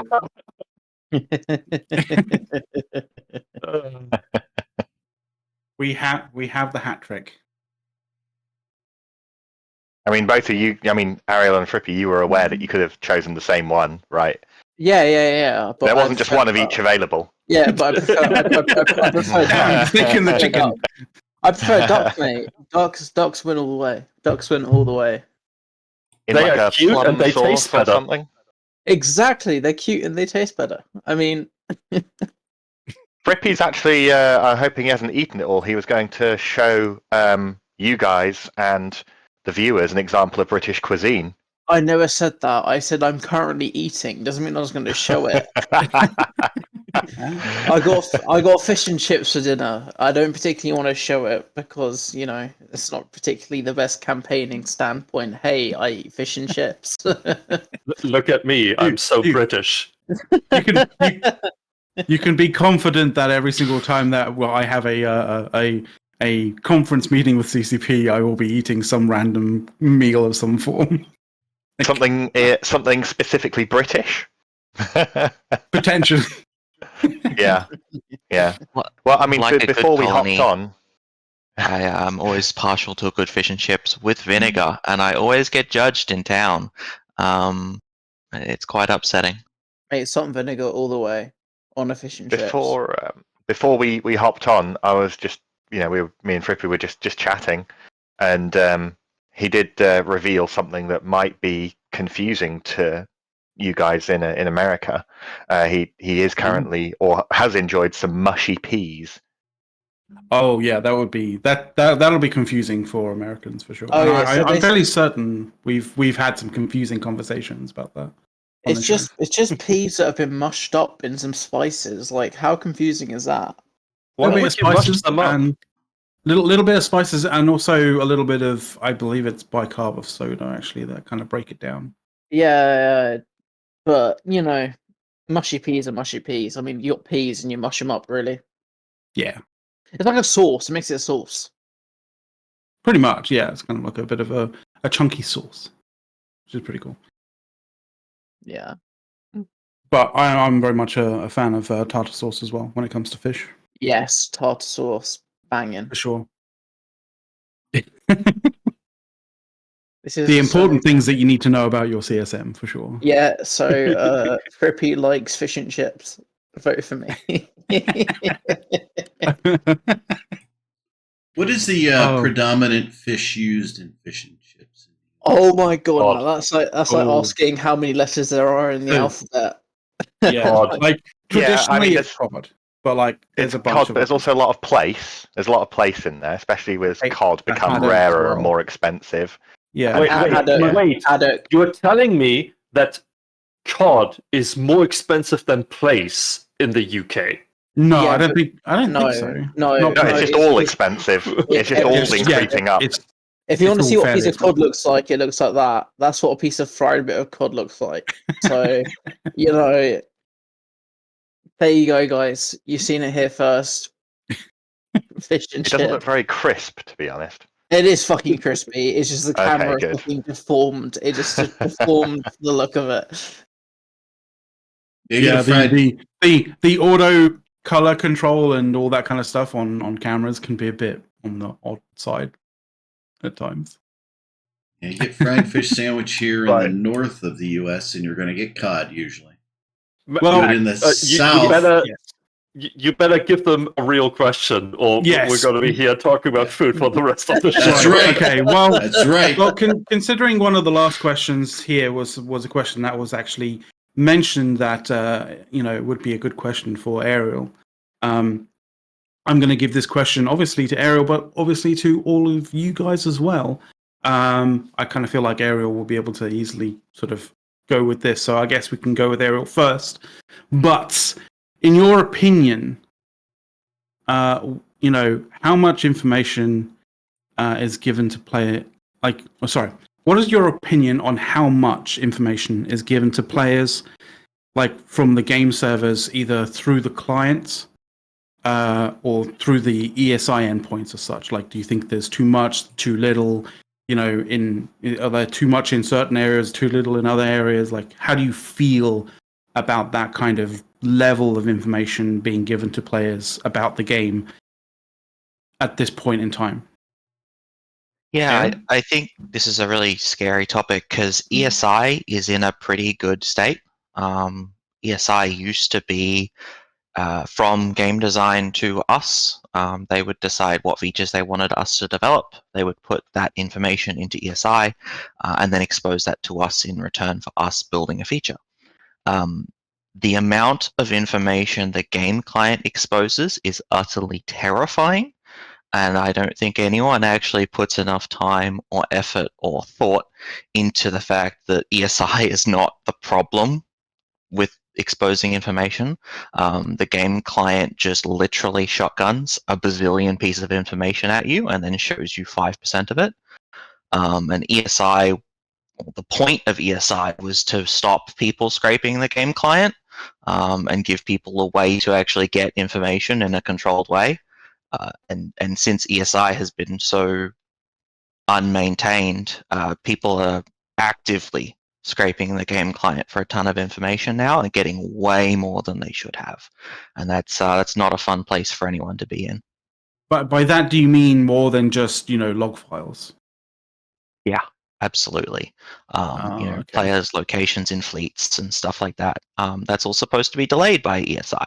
But if you want that instantly, you just scrape the game client. And people are actively doing so. And that's just more information that the server, like the game servers, have to throw to every single client that's involved in shenanigans, right? Yeah, exactly. I mean, the game clients are exposing it anyway. It's not like people are asking for more information. Eve just sends you way too much information and then filters it for you and the client.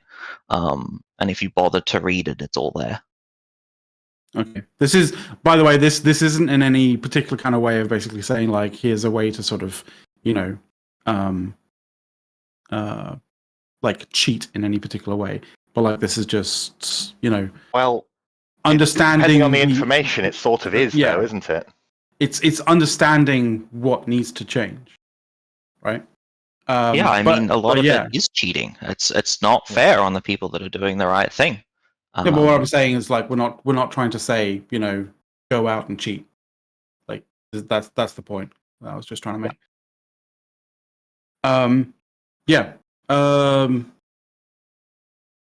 Phantomite, any thoughts, opinions on the amount and the level of information that the game gives you? Well, if I apply, not just in terms of the clients shotgunning stuff at you, but the amount of information there to sort of make tactical decisions and stuff, maybe. Yeah, I mean, I've had some pretty strong opinions that I've been talking about for a number of years about a number of things. A number of things that a number of pieces of information that I don't think should exist in for the players at all. If we leave behind, obviously, Ariel's pointing out of the basically cheating that can be possible with scraping the client for stuff that you shouldn't know.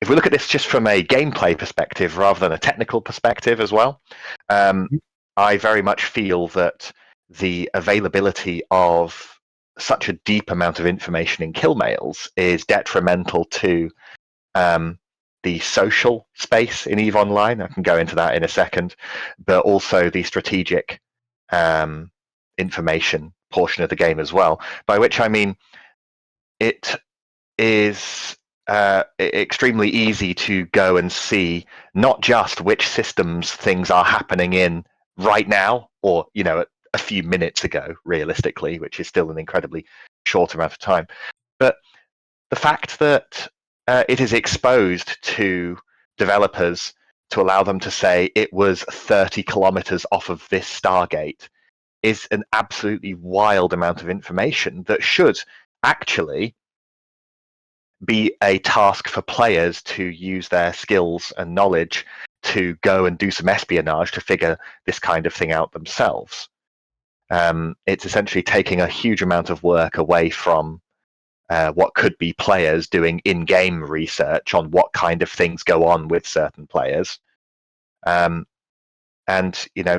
one thing that I will be pushing for if I get the chance to be in front of CCP for a year is for them to delay the availability of kill mails and do some cutting down of the information on kill mails, like exactly the location within a system that it took place. I don't feel that there should be a gigantic delay on kill mails, but even an hour before a kill mail was available to, obviously the elephant in the room, Zed Killboard, but others like Eve Kill, which are coming along nicely. Even an hour delay on that would go a long way to allowing people to get away with more things in the game. Yeah, very much so.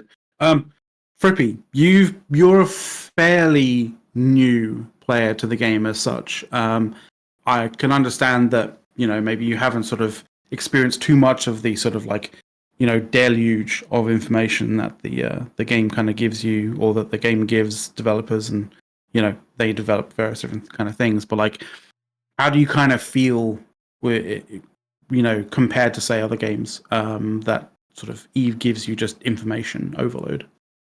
I do agree with the fact that Eve's information overload is a real thing. I mean, there is so much that you can access, be that by the actual client itself or third parties, and what Phantomite was saying about the kill mails and in terms of locations and stuff, I agree with. I think that it does sort of cut both ways. Is helpful. Let's say your friend dies and then you read their kill mail and you know exactly where they are. But then for the same thing, the other side, it helps them as well. In terms of hey, we want to know what kind of fit the person was running because they were pretty good in the fight. I find it useful, but at the end of the day, I'm sort of a neutral stance in terms of the information given via kill mails. But my sort of personal opinion on the information sort of stance of Eve is how much is given to new players at the start of the game rather than a veteran player sort of playing every day kind of thing. Cool. Got a brief comment on something you said there, though, if that's all right. Yeah. I mean, it's conversational. Of course, yeah. In the example of it being good for your mate to be able to see this information, but bad for your enemy to be able to see this information. I mean, if this information was simply not available, then your mate could still just tell you with his voice. It depends on the situation, because, for example, let's say your friend blows up a ship the other side of a region to you, and you want to know what that person was running, and they can just link you the kill mail, and you can see what they were running. But on the other hand, if, for example, the other side gets one of their ships gets following up and they need to know what system they were in, for example, where to send help to, the kill mail says it all. So it's both positive and detrimental, which is what I think is balanced in that sense. And you've touched upon a really interesting point, right? Sure, the concept of delayed kill mails or cutting back that information has been around for as long as kill boards have been around, as long as ESI kill mails have been around. Do we delay that information in game? This is the kind of things you need to start thinking about, where that would be great to delay that kill mail, but now Fippy's friend can't share him information. And you think in EVE it would be fine for you to have an out-of-game source of information and an in-game source of information. But we immediately see as soon as there's a dissonance there, that people do the wrong thing. So, you know, if you're fighting someone and you want that dopamine hit of that kill mail, bing, pop up kill mail. If you don't get that dopamine hit, is it going to feeling of a kill? Are you going to feel as great? Are you going to be able to link it to your friends that, hey, look, I've just killed something. Wow, it was my first solo kill. Those sorts of informations. So unless you delay that in game, you're not going to have that same effect. Except you are going to have quite the effect, because Zkill, well, let's just go agnostic. Any universal kill board that is able to pull has all of people's ESIs and pulls from other locations as well. That's available to literally everybody, whereas the kill mail that you just got in game is available to you and the people you share it with and the people they share it with, which is a delay, especially if you are trying to keep things a bit quieter and you have disciplined yourself and your friends to not share that kind of information. So at that stage, that kind of secrecy becomes a choice, rather than no choice at all and everybody can see everything 5 minutes later. Because I'll go for me. I do have a quick sort of point to raise. Is I use the Rift Intel tool, which is obviously the map that shows you what region you're in, and if any intel is put in a chat that is an intel chat, it reads that and then sort of posts it on the map for you to visualize whereabouts it is. And one of the things it does post is recent kills within that system. Now, if by delaying that, that could be a detriment to anybody who uses Rift Intel map as a source of information. So I'm just curious why the delay in terms of what that would bring in a positive sense to the game. It's about opportunities, right? It's about the potential for instant information being a way to basically squash people's opportunity to capitalize on stuff, right? To be able to get kills without people realizing that there has been significant fighting going on in that system. If it's like a transiting system, like in a pipe, for example, right? Understand that kind of thing. I understand that, but obviously EVE is a sandbox game, and having the ability for not only there being information readily available sort of builds on the fact that you can sort of micromanage your own playstyle and how it affects you as a player. You know, it also helps you plan out what you're going to do. Let's say if you're going to go doing an op or anything, having the information available helps you. So I think delaying it would it helps you. No, but it doesn't help the person who wants to keep it secret. Yeah, but why would you? But you, at the end of the day, if you die, you die. I mean, that's it, right? And like, if you need to know, like, how the activity of a certain system is, if you're going to plan a fleet through there, like, go and have a look. It's useful to have that information at hand. So I don't know why it would be. I don't know why it'd be a good thing to delay that information. Well, hold on. It doesn't have to be delayed. You could go and look. If you want to know what's going on in that system, you could go and have a look and see, and that's how you would get the instant information, is by playing the game rather than just by waiting for notifications to come through that something has happened. Yeah, it's a sort of difference between, you know, the information gained from actual players versus gained from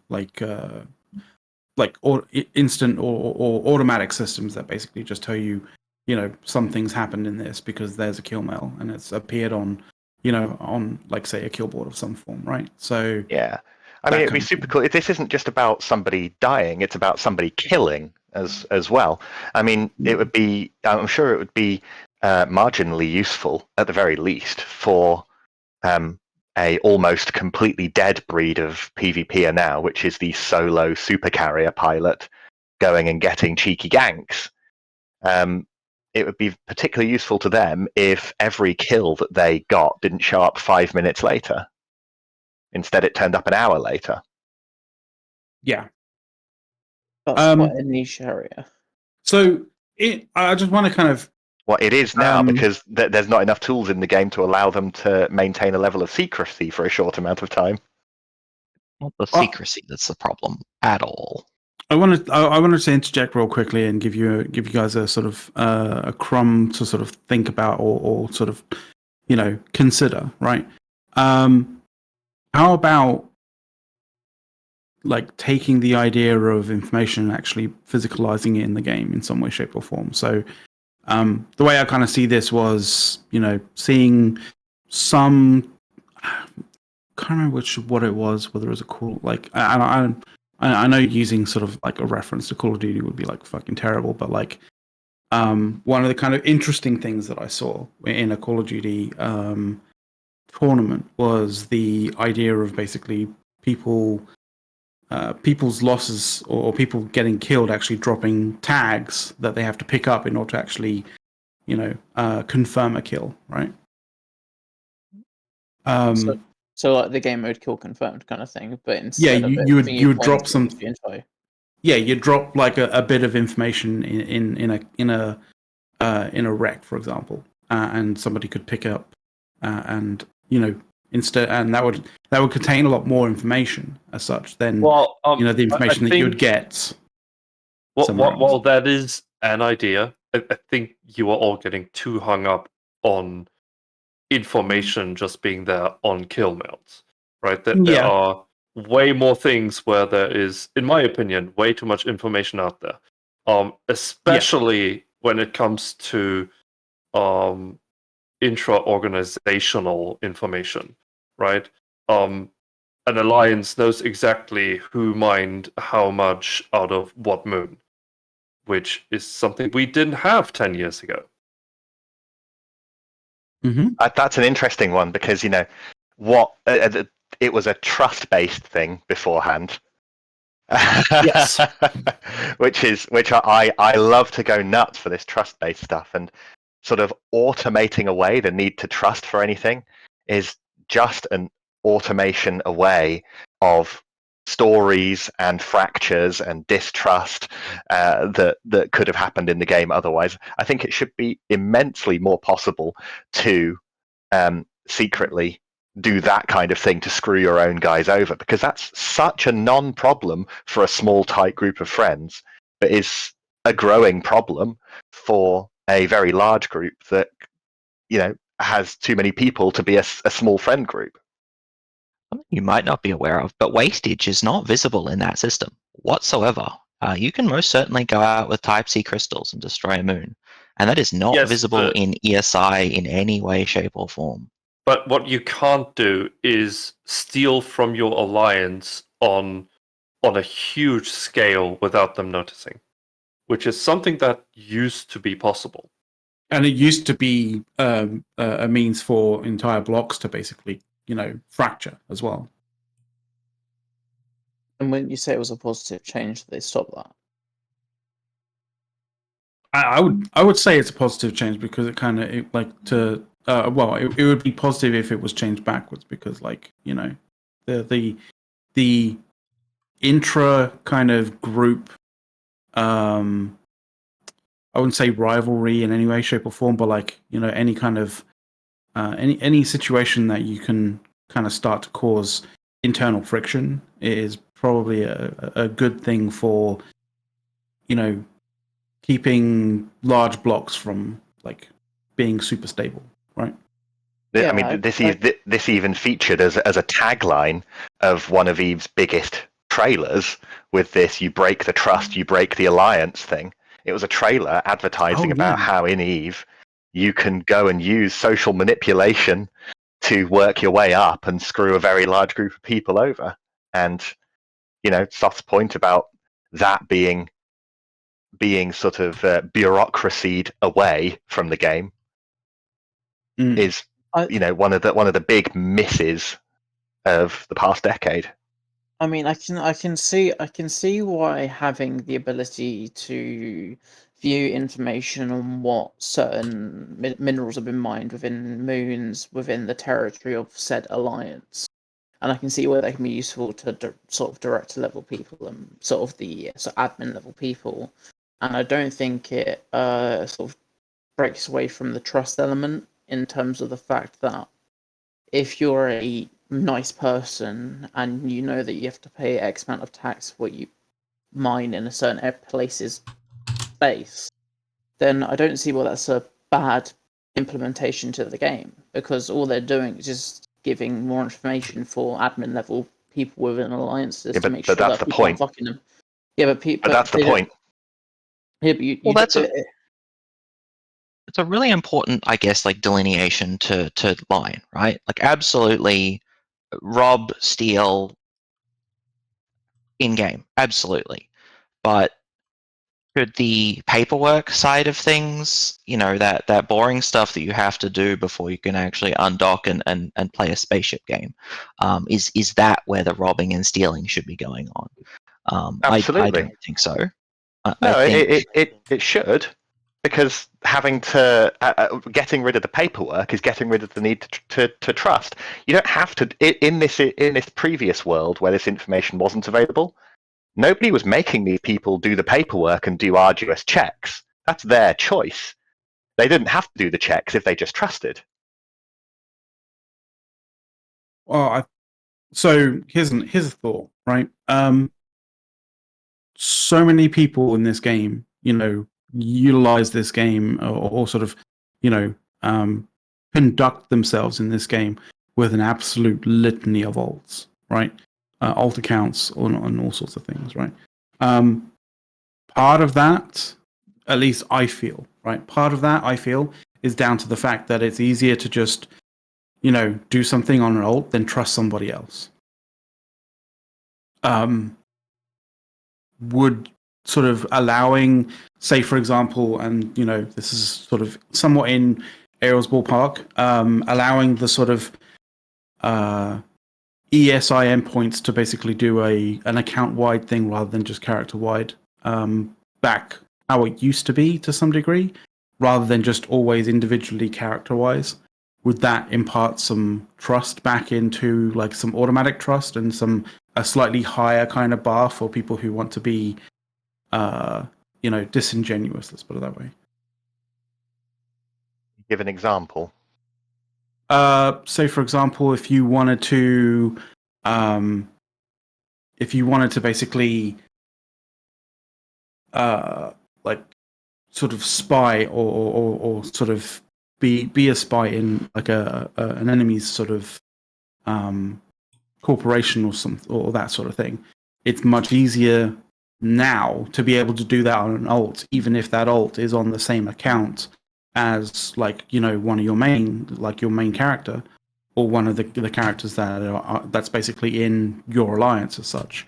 Whereas back in the day, before ESI endpoints, or before the system was ESI and it was API, you would have a character, or you'd have a character and you'd have an account endpoint, and alliances would ask you for your account endpoint to basically be fairly certain that you don't have alt characters with large amounts of skill points, etc., in hostile alliances, which meant that you basically have to, if you did want to actually spy, you'd have to spin up an entirely new account and have to actually fund that new account to be able to sort of, you know, to be able to do that sort of thing realistically as such. It basically created a higher bar, essentially.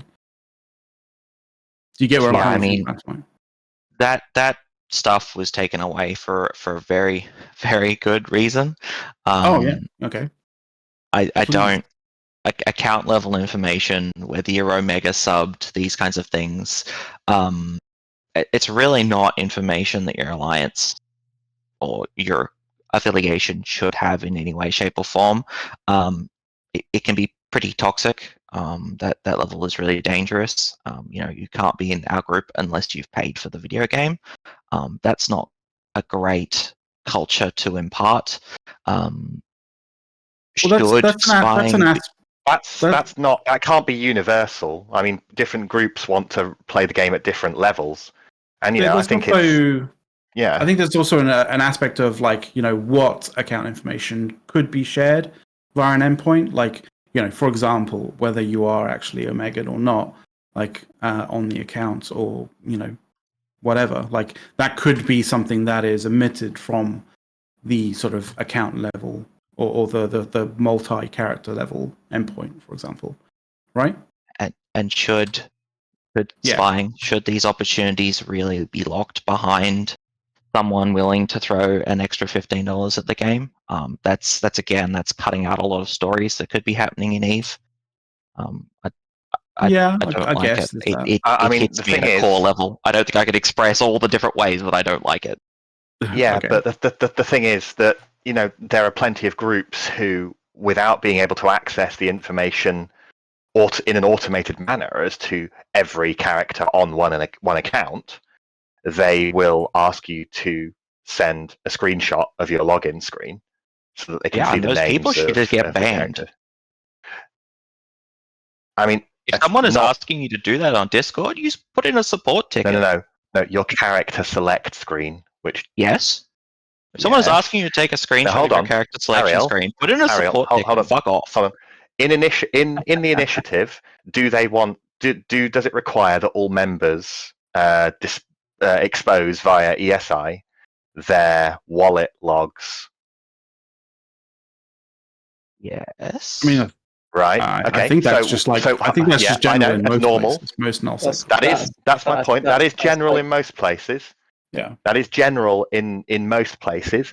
If we go along with the way that you're approaching this, how is that not overly invasive?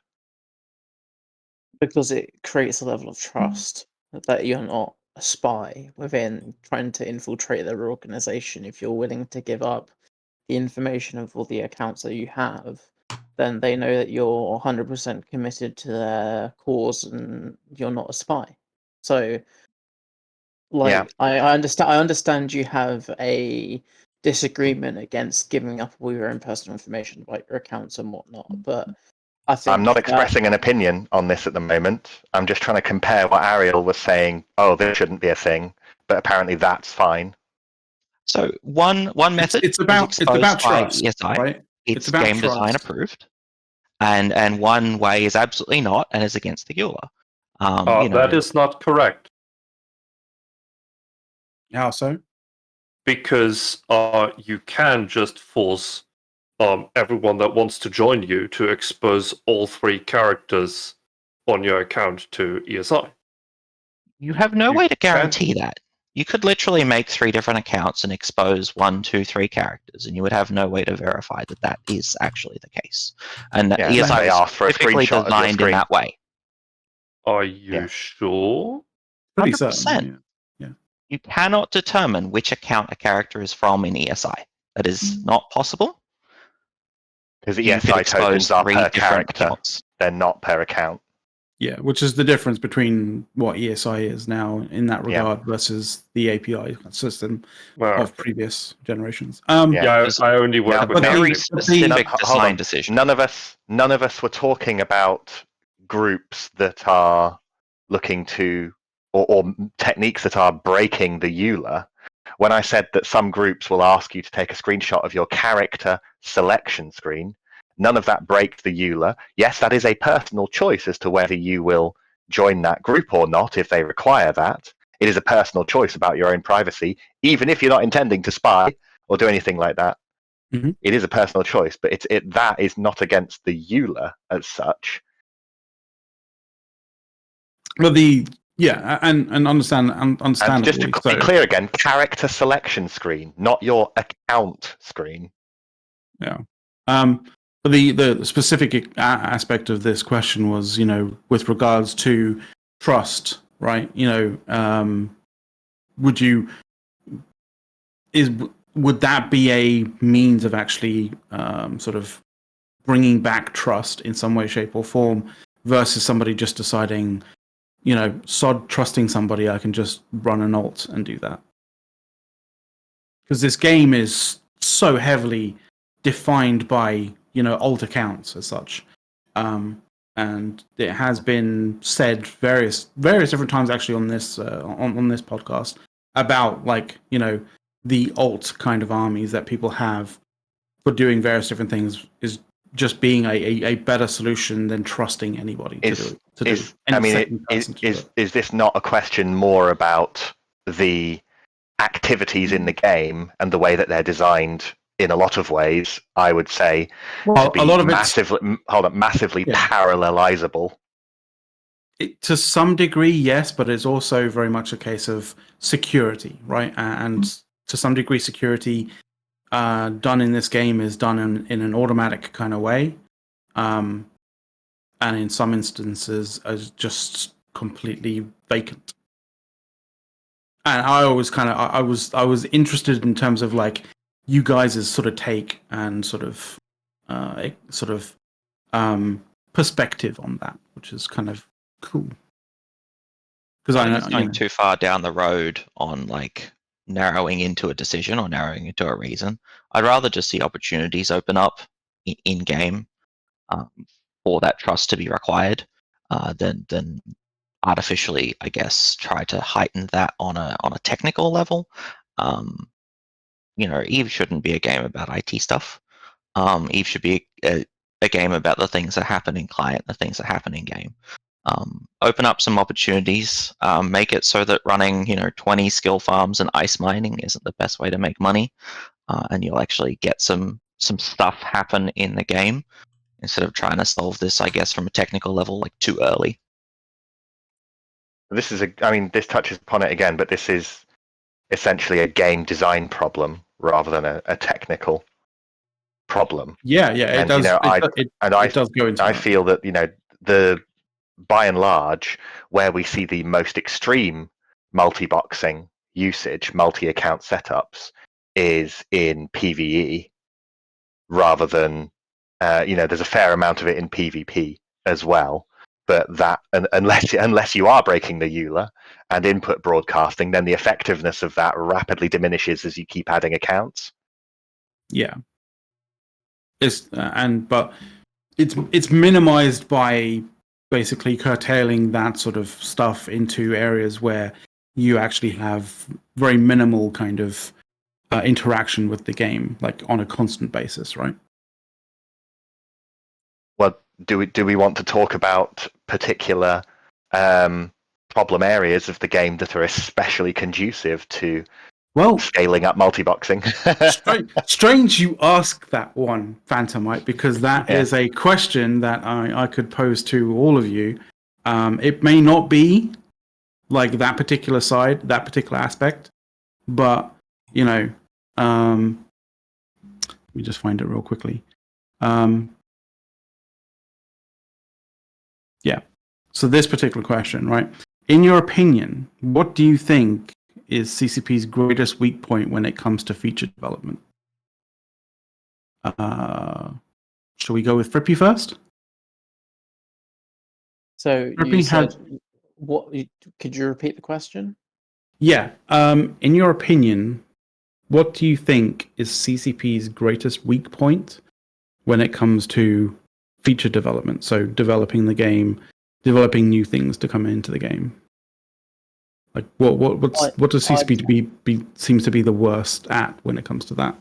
I'd say, in my opinion, and in terms of what I've experienced, it would be the new player onboarding and how new fresh players to the game.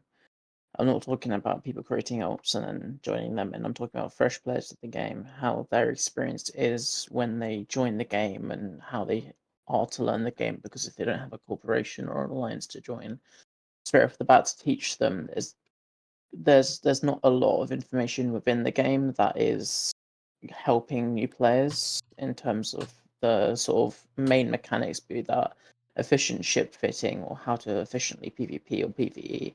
And so I think in terms of like game development, I think that's their weakest area. Okay, interesting. Ariel, I kind of feel like I know where you might be going on this one. Skill farms, skill injectors is utterly terrifying to me that CCP has no ability to iterate, and they have no ability to go back and iterate on a feature years later. And we as players have the ability to massively parallelize and abuse a system within 3 hours. It could take CCP 3 weeks, 3 months, 3 years to iterate upon a system, and we can go absolutely ham from the first second, and we can destroy a system. I have skill farms. The moment there is something in the game that I can abuse, I can have 20 characters ready to do it. I can do it for the next 3 weeks until CCP fix it, and that just, I guess, like destroys the economy before CCP have a chance to iterate. And do you think that's an issue of like allowing players to sort of test things, or before it's actually released, or is it something more fundamental? I mean, Sissy is gone now, and that does shorten that window. Players could be ready to abuse something day one. At least now they have to figure it out. I don't like the fact that Sissy is gone, but I am definitely drawing a parallel between the fact that like Sissy is gone and then we can abuse things on Tranquility within hours. At least it pushes that window out. I don't know if that was CCP's reasoning, but it is like an interesting side effect. Yeah, it's sort of interesting how an interesting sort of like point in case in terms of like maybe equity versus equality, right? Like, the amount of as a point here, didn't Sissy kind of level the playing field there? Because the big groups have more brain power that they can throw at the problem, so they will figure it out faster than the smaller groups, right? If you're just 10 people in a shed, the solution will take longer than if you have tens of thousands of players. Well, that's what I said. I don't like the fact that Sissy is gone. I think that's absolutely true. I think it gave power to players that were willing to go in and faff about with things. But I sort of understand maybe what CCP was trying to result. Like if you want to go test T6 filaments, like at least you have to go lose some stuff in T6 filaments now before you're ready to abuse them, and to really make the money out of them, you have to spend a little bit more investment in it. As I said, I don't like it, but I can maybe see what CCP was trying to result. I have, as I said, a 20-person skill farm, and I run high-sec incursions. I run null-sec incursions with that team. I ice mine. I do like ore LP. Like the moment something is abusable, I'm jumping on it. I mean, that's kind of like the MMO mantra, really, almost. Yeah, but it would be nice if, when Thunder Children came out, it would be nice if it took 3 months people that skill farmed into it and could actively utilize that new mechanic and actively, run havens or whatever. It would be nice if they had a little bit of a leading edge instead of the people that could just skill farm it up day one. We saw Thunder Children completely break Equinox on day one. CCP was not ready for the amount of minerals that generated. That was one of the main reasons that sites. It's one of the main reasons I suspect that sites are no longer instant respawn like they were on day one in Equinox, is that it was more efficient to Thunderchild Rat than it was to mine. It was generating significantly more minerals in rat loot. Gun mining, essentially. essentially gun mining was back, and we were able to turn that on day one. Sure, a lot of people had Thunderchild teams, but I would be super interested to know how many people injected Vorton skills like day one of Equinox to mine in this new system. I will have you know that I never actually ended up buying Thunderchilds for that particular situation. I went old school and bought Macarials, which I'm sure Sothis would prefer.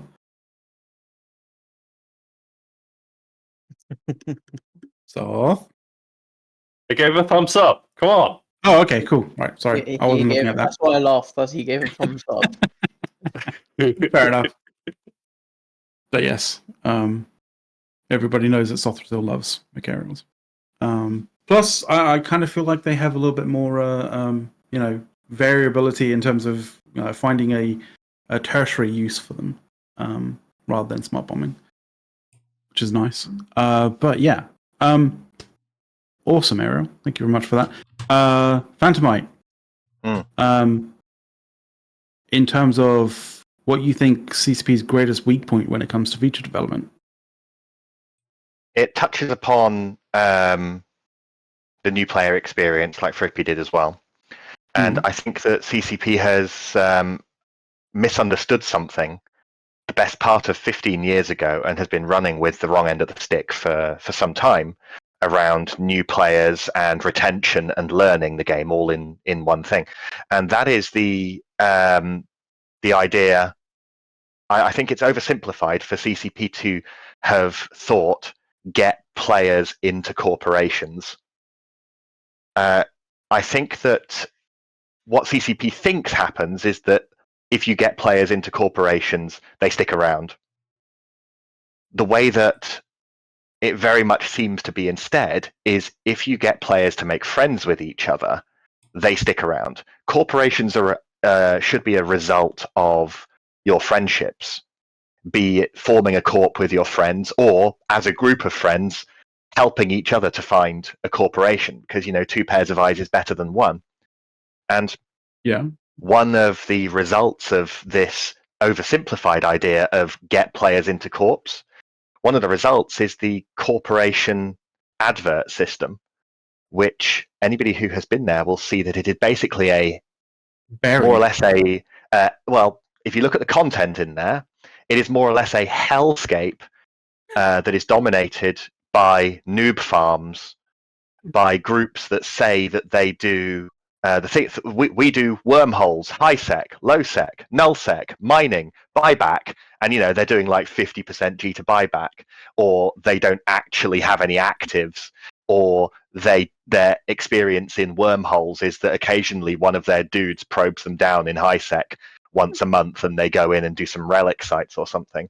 And essentially, players are more or less guided by the game to imagine that the corporation adverts is the way to finding a bunch of friends and their forever home.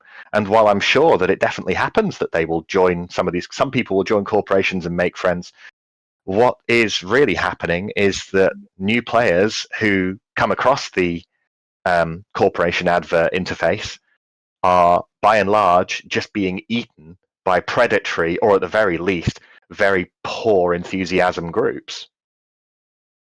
Yeah, I'd like to add on to what Phantom just said, because one of my main focuses is of the development improvement of the new player experience as someone who is a new player. I mean, started playing the game 6 months ago, and so I remember it very vividly, and I remember playing in high sec for 2 months before going down to null, and majority of the corporation adverts you see are a bunch of corporations which take advantage of and abuse new players in order to benefit themselves, be that by farming them or just cheating them out of loot, which they say is a good price, for the new players don't actually know is a good price or not, and be that by buyback or what. And I think that instead of it being a corporation focused development process for new players, I think it should be an in-game process for developing the information and understanding of new players, be that by implementing new mission agents to teach people how to play the game, or just there being more information within the tutorial. I disagree. I don't think that NPCs can ever in this game adequately teach players how to PvP and fit their ships. Well, it's maybe not just PvP or fitting ships, but like knowing how let's to say combat. Let's say basic combat skills. So that I know that the tutorial can teach you how to make your ship approach and orbit and how to activate your weapons. But beyond that, if the NPE was a lot better at putting people together in a party to make friends and letting you get back to the people that you had previously associated with, then the best way that anybody who sticks around in this game has learned anything is from other people. They've learned, some of the hotkeys and the basic controls of the game from NPCs or from prompts on their screen. But beyond that, that is far better accomplished by other players than it could ever be accomplished by something pre-programmed into the game. I 100% agree with that, and to be fair, I'm gonna be honest, that's how I learned the game, because obviously at the state of the game, if you want to actually develop as a player, you want to ask other people how the game actually works so you can go forth. However, I'm not saying that, you should be taught everything by the game, or how to do everything by the game, or have your hand held the entire time throughout the tutorial. I'm just saying implement a system in which there is information available to new players on certain aspects of the game which are useful that aren't currently covered within the tutorial, and also have it that new players are readily available to find new people. Because if you look at any game, the way that the way that games can keep players and keep players playing the game is by them enjoying the game and then having people to play the game with. And so if there was a way in which you could have people find people to play with that were actually positive for their game development, then that would create an environment that was much more positive for keeping on new players. I actually have a suggestion. There should be several things, but I have a direct suggestion for one exact feature and how it should work for that. Essentially, if the problem is that we want new players to meet each other so that they can, perhaps form friendships, then first of all, it should be rapid fire so that you can meet a lot of people. And the game should have UI elements that allow you to go back and look at who you recently played with. And one idea for this type of content is something that I refer to as speed dating, which essentially would be something not unlike a two-person abyssal site, but you don't know who you're going to end up with. The rewards shouldn't be anything of any notable value that would make people want to farm it, but perhaps it would as you participated in this, perhaps it would slowly grant you, for example, some of the Magic 14 skills or some of your starter SP, something like that. The idea is that it would be very fast content, sort of 5 minutes max a time, that you can do it in a noob ship, and then you can look back later at your people and places window and you can see who you recently did the speed dating with, see if you got on with any of them. Lock the safeties onto green as you're in there, and allow people to bump into each other repeatedly, very fast. Yeah, I always thought that the idea of having some degree of co-op kind of mission running sort of stuff, or at least some degree where, the game mechanics kind of push people who are running missions like together into the same mission, or into sort of a mission where either you are like either on the same side or on opposite sides, but you can't actually shoot each other. You have to sort of shoot each other's like allies, I guess, in the mission. Might be kind of interesting, but like, yeah, it's always very much the case of it seems for new players that the mechanic or the aspect of the game that they sort of end up playing the most is sort of the mission running system. So it's like, it kind of would make sense that missions are the sort of thing that you kind of use to bring new players together to forge relationships, or at least, friendships, acquaintances, that kind of thing, right? I mean, you throw a new player into an MMO, and the first question they ask is quest. So of course they're going to do the missions. Yeah.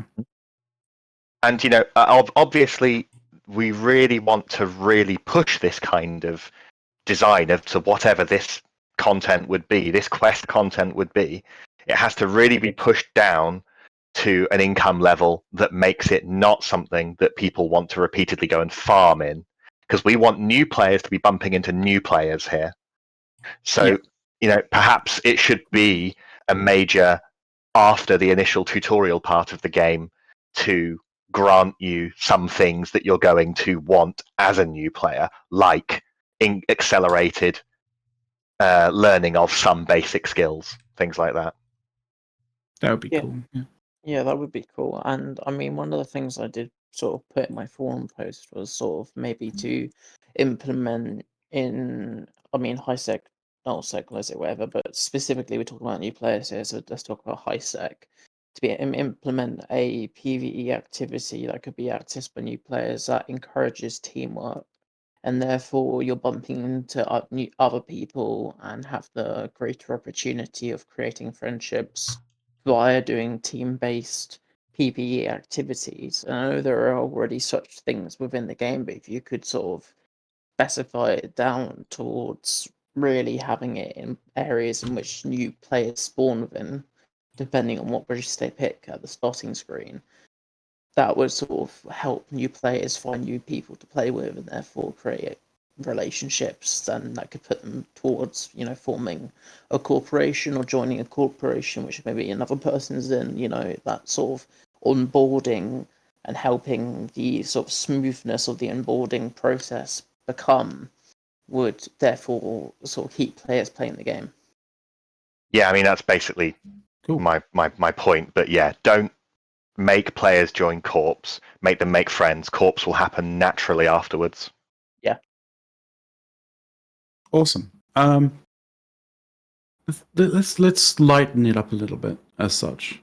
I have a question here which may sort of create a bit of sort of division between you guys, as it were.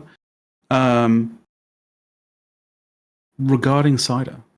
And the nice thing is I've kind of changed this from a cider versus hard cider question, because we have a fair amount of people who, know cider, know the alcoholic drink cider as being cider, not hard cider. Cider.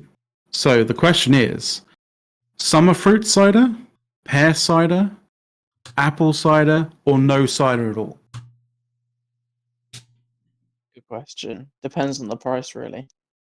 That's my stance. The white lightning path of thinking.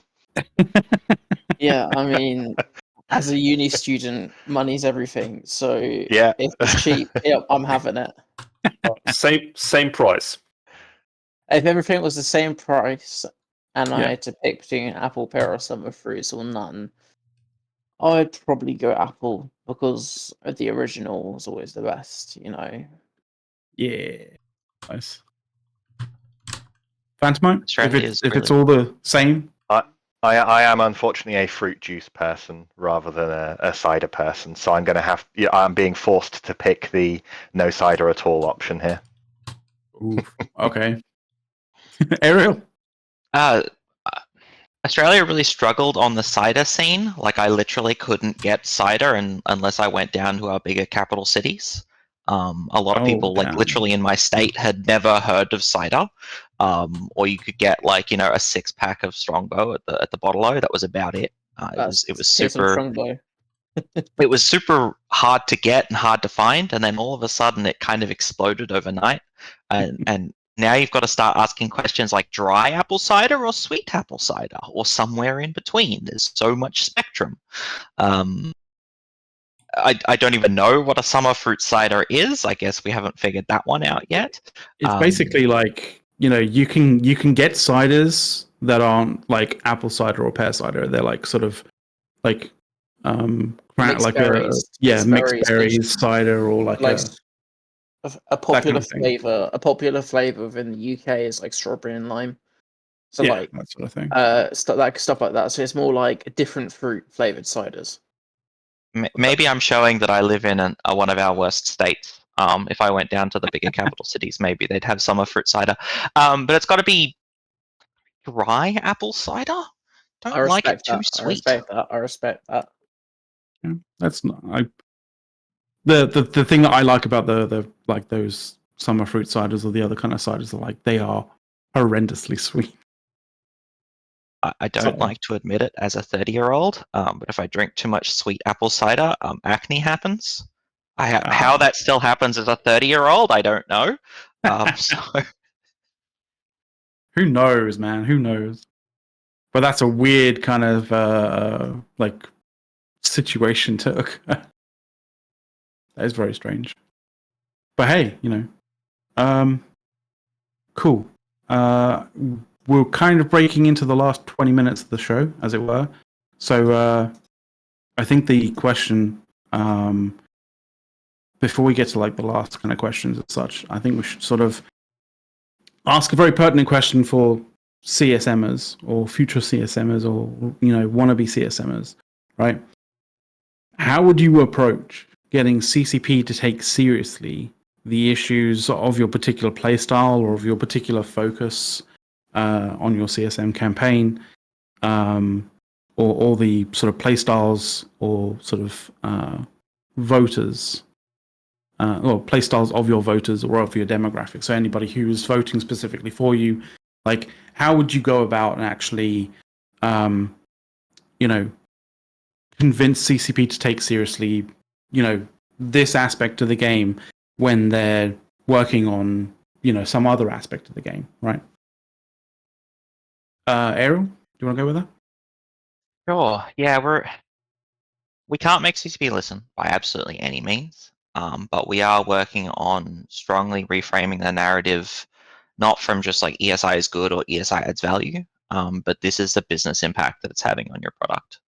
And I think that's most characterized right now by the fact that the XL add-in is dead in the water. How much effort CCP put into advertising that? How much effort did Microsoft put into advertising that? And it's been broken for the last 3 weeks, and CCP haven't even like posted something to say that there's an issue, right? So it's about dialing that back to business impact and saying like this is the number of consumers that you're physically locking out of participating in your product. We can't have information like subscriber count and whatnot, but we can talk to our communities and reframe that into straight business impact. Discord is down. X number of people didn't log in today. Because ESI was having problems, or X number of people didn't engage in the game. Now, those are problems all in their own, and there are things for game design to look at, but we can straight up say, this is the impact that it's currently having. I want to get some information out to the spreadsheets community, because they're kind of dissociated from us as ESI players. They don't necessarily understand that spreadsheets is backed by ESI. So that's a challenge that we're working through at the moment to gather that information. And cool. I said we can't make CCP listen, but if I can present, here is the 80,000 users that you're currently impacting. It's their choice whether they like that impact or not, and if they want to listen or to assign any resources to solve those business impacts, or maybe they're happy to accept them. But it's reframing that narrative. Awesome. Fantastic. So I feel that I've had success with my method in the past. Obviously, I've been a member of the CSM previously. To a more limited extent while off of the CSM. I've had smaller successes with personal conversations with several CCP devs to present things that they weren't even necessarily thinking about, weren't on their schedules, work through the why and what something should look like afterwards, and see some results from that added to the game. And that's something that I've been able to do with my method, which I think is a very astonishing method of just knowing the subject, stating in what manner it's a problem, what I would do to fix it, and what positive impacts it would have afterwards. And it's that method of logically going through problems. I mean, I know that your question specifically references things that may not be on their schedule or on their timeline. Yeah. And, I feel that, if you can prove that you are correct about your views on something and offer solutions for it, it very much can get added to the schedule and done. So I wouldn't be running for CSM at all if I thought that it was impossible to get off-schedule things done. So yeah, as long as you know your subject material and you're not just bringing somebody else's subject to the table because they asked you to, then that's where you're going to see your most success. Awesome. Frippy, what's your take on this? Like, if CCP is like working on a different aspect of the game, how would you sort of go about trying to convince them that they need to, maybe give some time and some sort of, some energy into a different aspect of the game that may require? So a Change. lot of the points I want to put forward towards CCP if nominated as a candidate and member of CSM have been discussed with people who are currently like streamers and ETH partners, so directly sort of broadcast the game to a wider community of people. And a lot of the ideas that we've sort of brainstormed together and that I've put forth to my forum come from the community itself. And I think that at the end of the day, if the game developers don't listen to the community, then the community are going to get fed up with the developers. And I know that I've been told that in the past that a lot of CSM members have put forth ideas and then that eventually they never came to fruition. But I at the end I know that the sort of ideas I want to put forth aren't completely ludicrous and would take away massive resources away from CCP's development team and would be quite simple to implement. And the people who share the similar ideas have a quite significant following and therefore would be benefited by it because of their position in terms of the fact they're streamers, and we've talked about it on their streams and in interviews, and they got a lot of positive feedback towards it. So hopefully, by the strength of the community, that's how I would put forth my ideas, and that it's got the backing of the community as well, not just me. It's not just my idea; it's the community's idea. That's how it would be put forth. Awesome. All right. Well, we are in the last 15 minutes, but I think a couple of us need to sort of, go a little early, and that's fair enough. That's completely fine because like this has been an Excel version of the regular show. We've gone almost 3/4 of an hour, like longer than we normally do. In that kind of sense, we normally do one last things on the show, and so Ariel. And the rest, Rippy, Punchmite, like anything that we haven't like covered on the show that you kind of want to sort of do a quick kind of want to mention in any particular way, or any sort of shout outs that you want to do, or any mention where people can kind of get in touch with you and talk about the game, or basically sort of like read more things about how you approach the game. Have at it as such. Ariel? Yeah, I just want to highlight, I know my name badge, it's over here. I know my name badge says Ariel Rin, the initiative, and I have been gracious enough to have Shines' backing. He is willing to support me to run for CSM. Thank you, Shines. I really appreciate it. I know a lot of people say this, but I am not running as a nullsec candidate. I'm not running for the initiative. I am running for ESI developers, JEVE assets, EVE-Ref, Zkill, all these tools we use every day. I really wish it did say Ariel Rin Alliance Auth. Alliance Auth is our product with 80,000 users. And I am really running because I feel like ESI is important and it's been abandoned for 4 years. I have some opinions on some nullsec matters, but like I'm primarily running for third-party developers. That's just not something that like CCP supports a checkbox on the ESI on the CSM campaign. There's an amazing amount of just untouched, abandoned issues.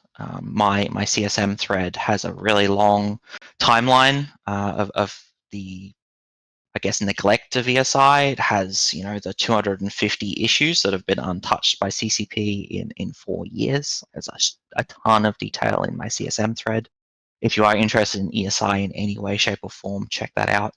If you need an auth product for your 3-person group or your 30,000 person group, check out Alliance Auth.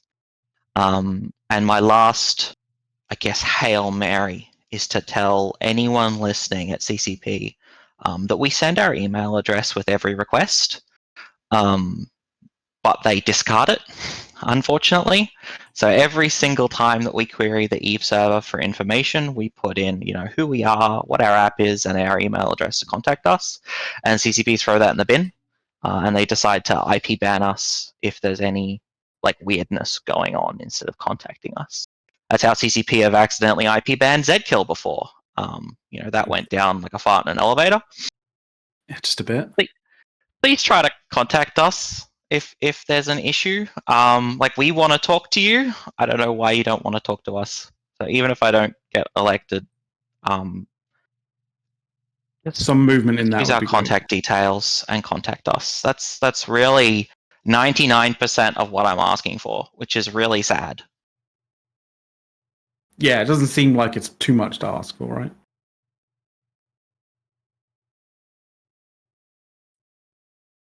Okay, cool. Phantomite.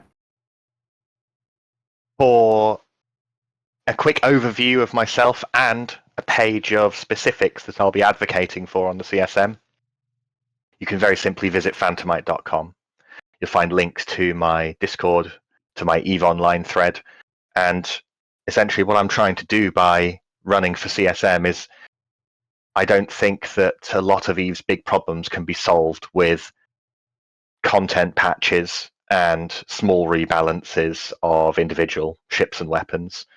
I have a number of those things that I do indeed want to do, but I'm approaching CCP to look at a much higher level, make some changes that have been a long time coming to change the overall landscape of the game so that it is far more conducive to stories, to people's personal options within this game, and so that people can start making a name for themselves more often. Also, I want to point out Phantomite managed to get through this entire show without mentioning jump bridges once. That's my activation phrase. It's impressive. It's actually impressive that you didn't mention it. Do you feel kind of put out that we never actually mentioned, power projection? Quite frankly, I think that basically everybody watching probably already knows. And we had that talk last week already, so... Yeah, I tell you, anybody out there who doesn't know about my Ansiblex causes, you'll find it on phantomite.com. There you go. Yeah, there we go. Cool. Frippy, shout out things that you wanted to talk about that hasn't been talked about so far. How to get in touch with you and all that kind of stuff. Like, go ahead. Everything that I want to put forth in terms of ideas, if elected as a CSM member, can be found on my CSM forum page on the forums, as well as my Discord username if you want to DM me. And I reply to every comment. I try to make sure that any question is answered, and essentially just I'm running here as an individual candidate. I know it says Goonswarm Federation, but I don't actually have the backing of Goonswarm that I know of. So I'm here for the community rather than just an Allsec alliance. So if you want to read more about what I have to say, go to my forum page on the CSM campaigns forum on the eForums. Awesome, dude. Just wanted to mention that tomorrow on this show, on this channel, is the Meta Show. Sunday, such. Next week, obviously we've got the Meta Show on Sunday, but we are going to be changing a little bit our time zone to actually be Friday, and it's going to be Soth, what was it? It was like an hour later, or did we say 1800? 1800 Eve, right? Like, yeah, I think it was 1800 or 1830, something like that. Like around about there. Like, we'll try and ping it sort of. If you're in Imperium, we'll try and ping it for you guys. But I think it'll be around about 18 or 1830 Eve on Friday, not on Saturday. On Friday. The reason for that is because the Alliance tournament is on the weekend, and we would rather not actually run a show on top of that. But we would like to compete on the tournament, not with the tournament. Exactly. That's a great fucking line there, so great. Yeah. So we'll be running a show on Friday, and that'll probably be a CSM style show as well, with additional guests that we haven't had on in the middle of the voting period as well. So I'm pretty sure I'm on the Meta Show tomorrow. Hey, there you go. That's nice. But yeah, okay, cool. I think that about does it. Eric, I got nothing. The only other thing is I would like to point out that we aren't just a Eve podcast channel as such. We are also this channel is also a let's play kind of variety streamer kind of channel as well. So if you're into other games other than Eve Online, then there's probably content there. You should check out the schedule tab on the show's page, or on the channel's page. Sorry. So check that out. Anyway, that's all the sort of stuff. I think we're good. Alrighty. Mm. Well, hey, thank you guys. Thank you very everybody. Much. Yeah, thanks for coming on, guys. We really appreciate it. Thanks for having us. I appreciate it. Thank you very much, Ariel, for staying up. Yep. There's a gorgeous sunrise out there right now. I'm going to go watch it. Nice. Alrighty. I should introduce you to Wingnut. By the way, remember, tomorrow, SpaceX Starship number 5, right, gets launched. It got approval. Oh, it did get approval. I was wondering if it actually got approval or not. My understanding is they just got approval today from the FAA and will be flying. So hopefully they will be caught. They're going to try and catch a large office block sized kind of fucking thing from falling from from space, essentially, on two massive chopsticks. Like massive chopsticks. It's either going to be insane as like in a sense of like, holy fuck, how did you even do that? Or there's going to be like massive fucking explosions. So like, if you're a fan of either of those, there's something there for you, I think. All I'm going to say is we had Optimus, the robot van, the robot taxi, and now Starship 5. Let's hope it flies well and lands well.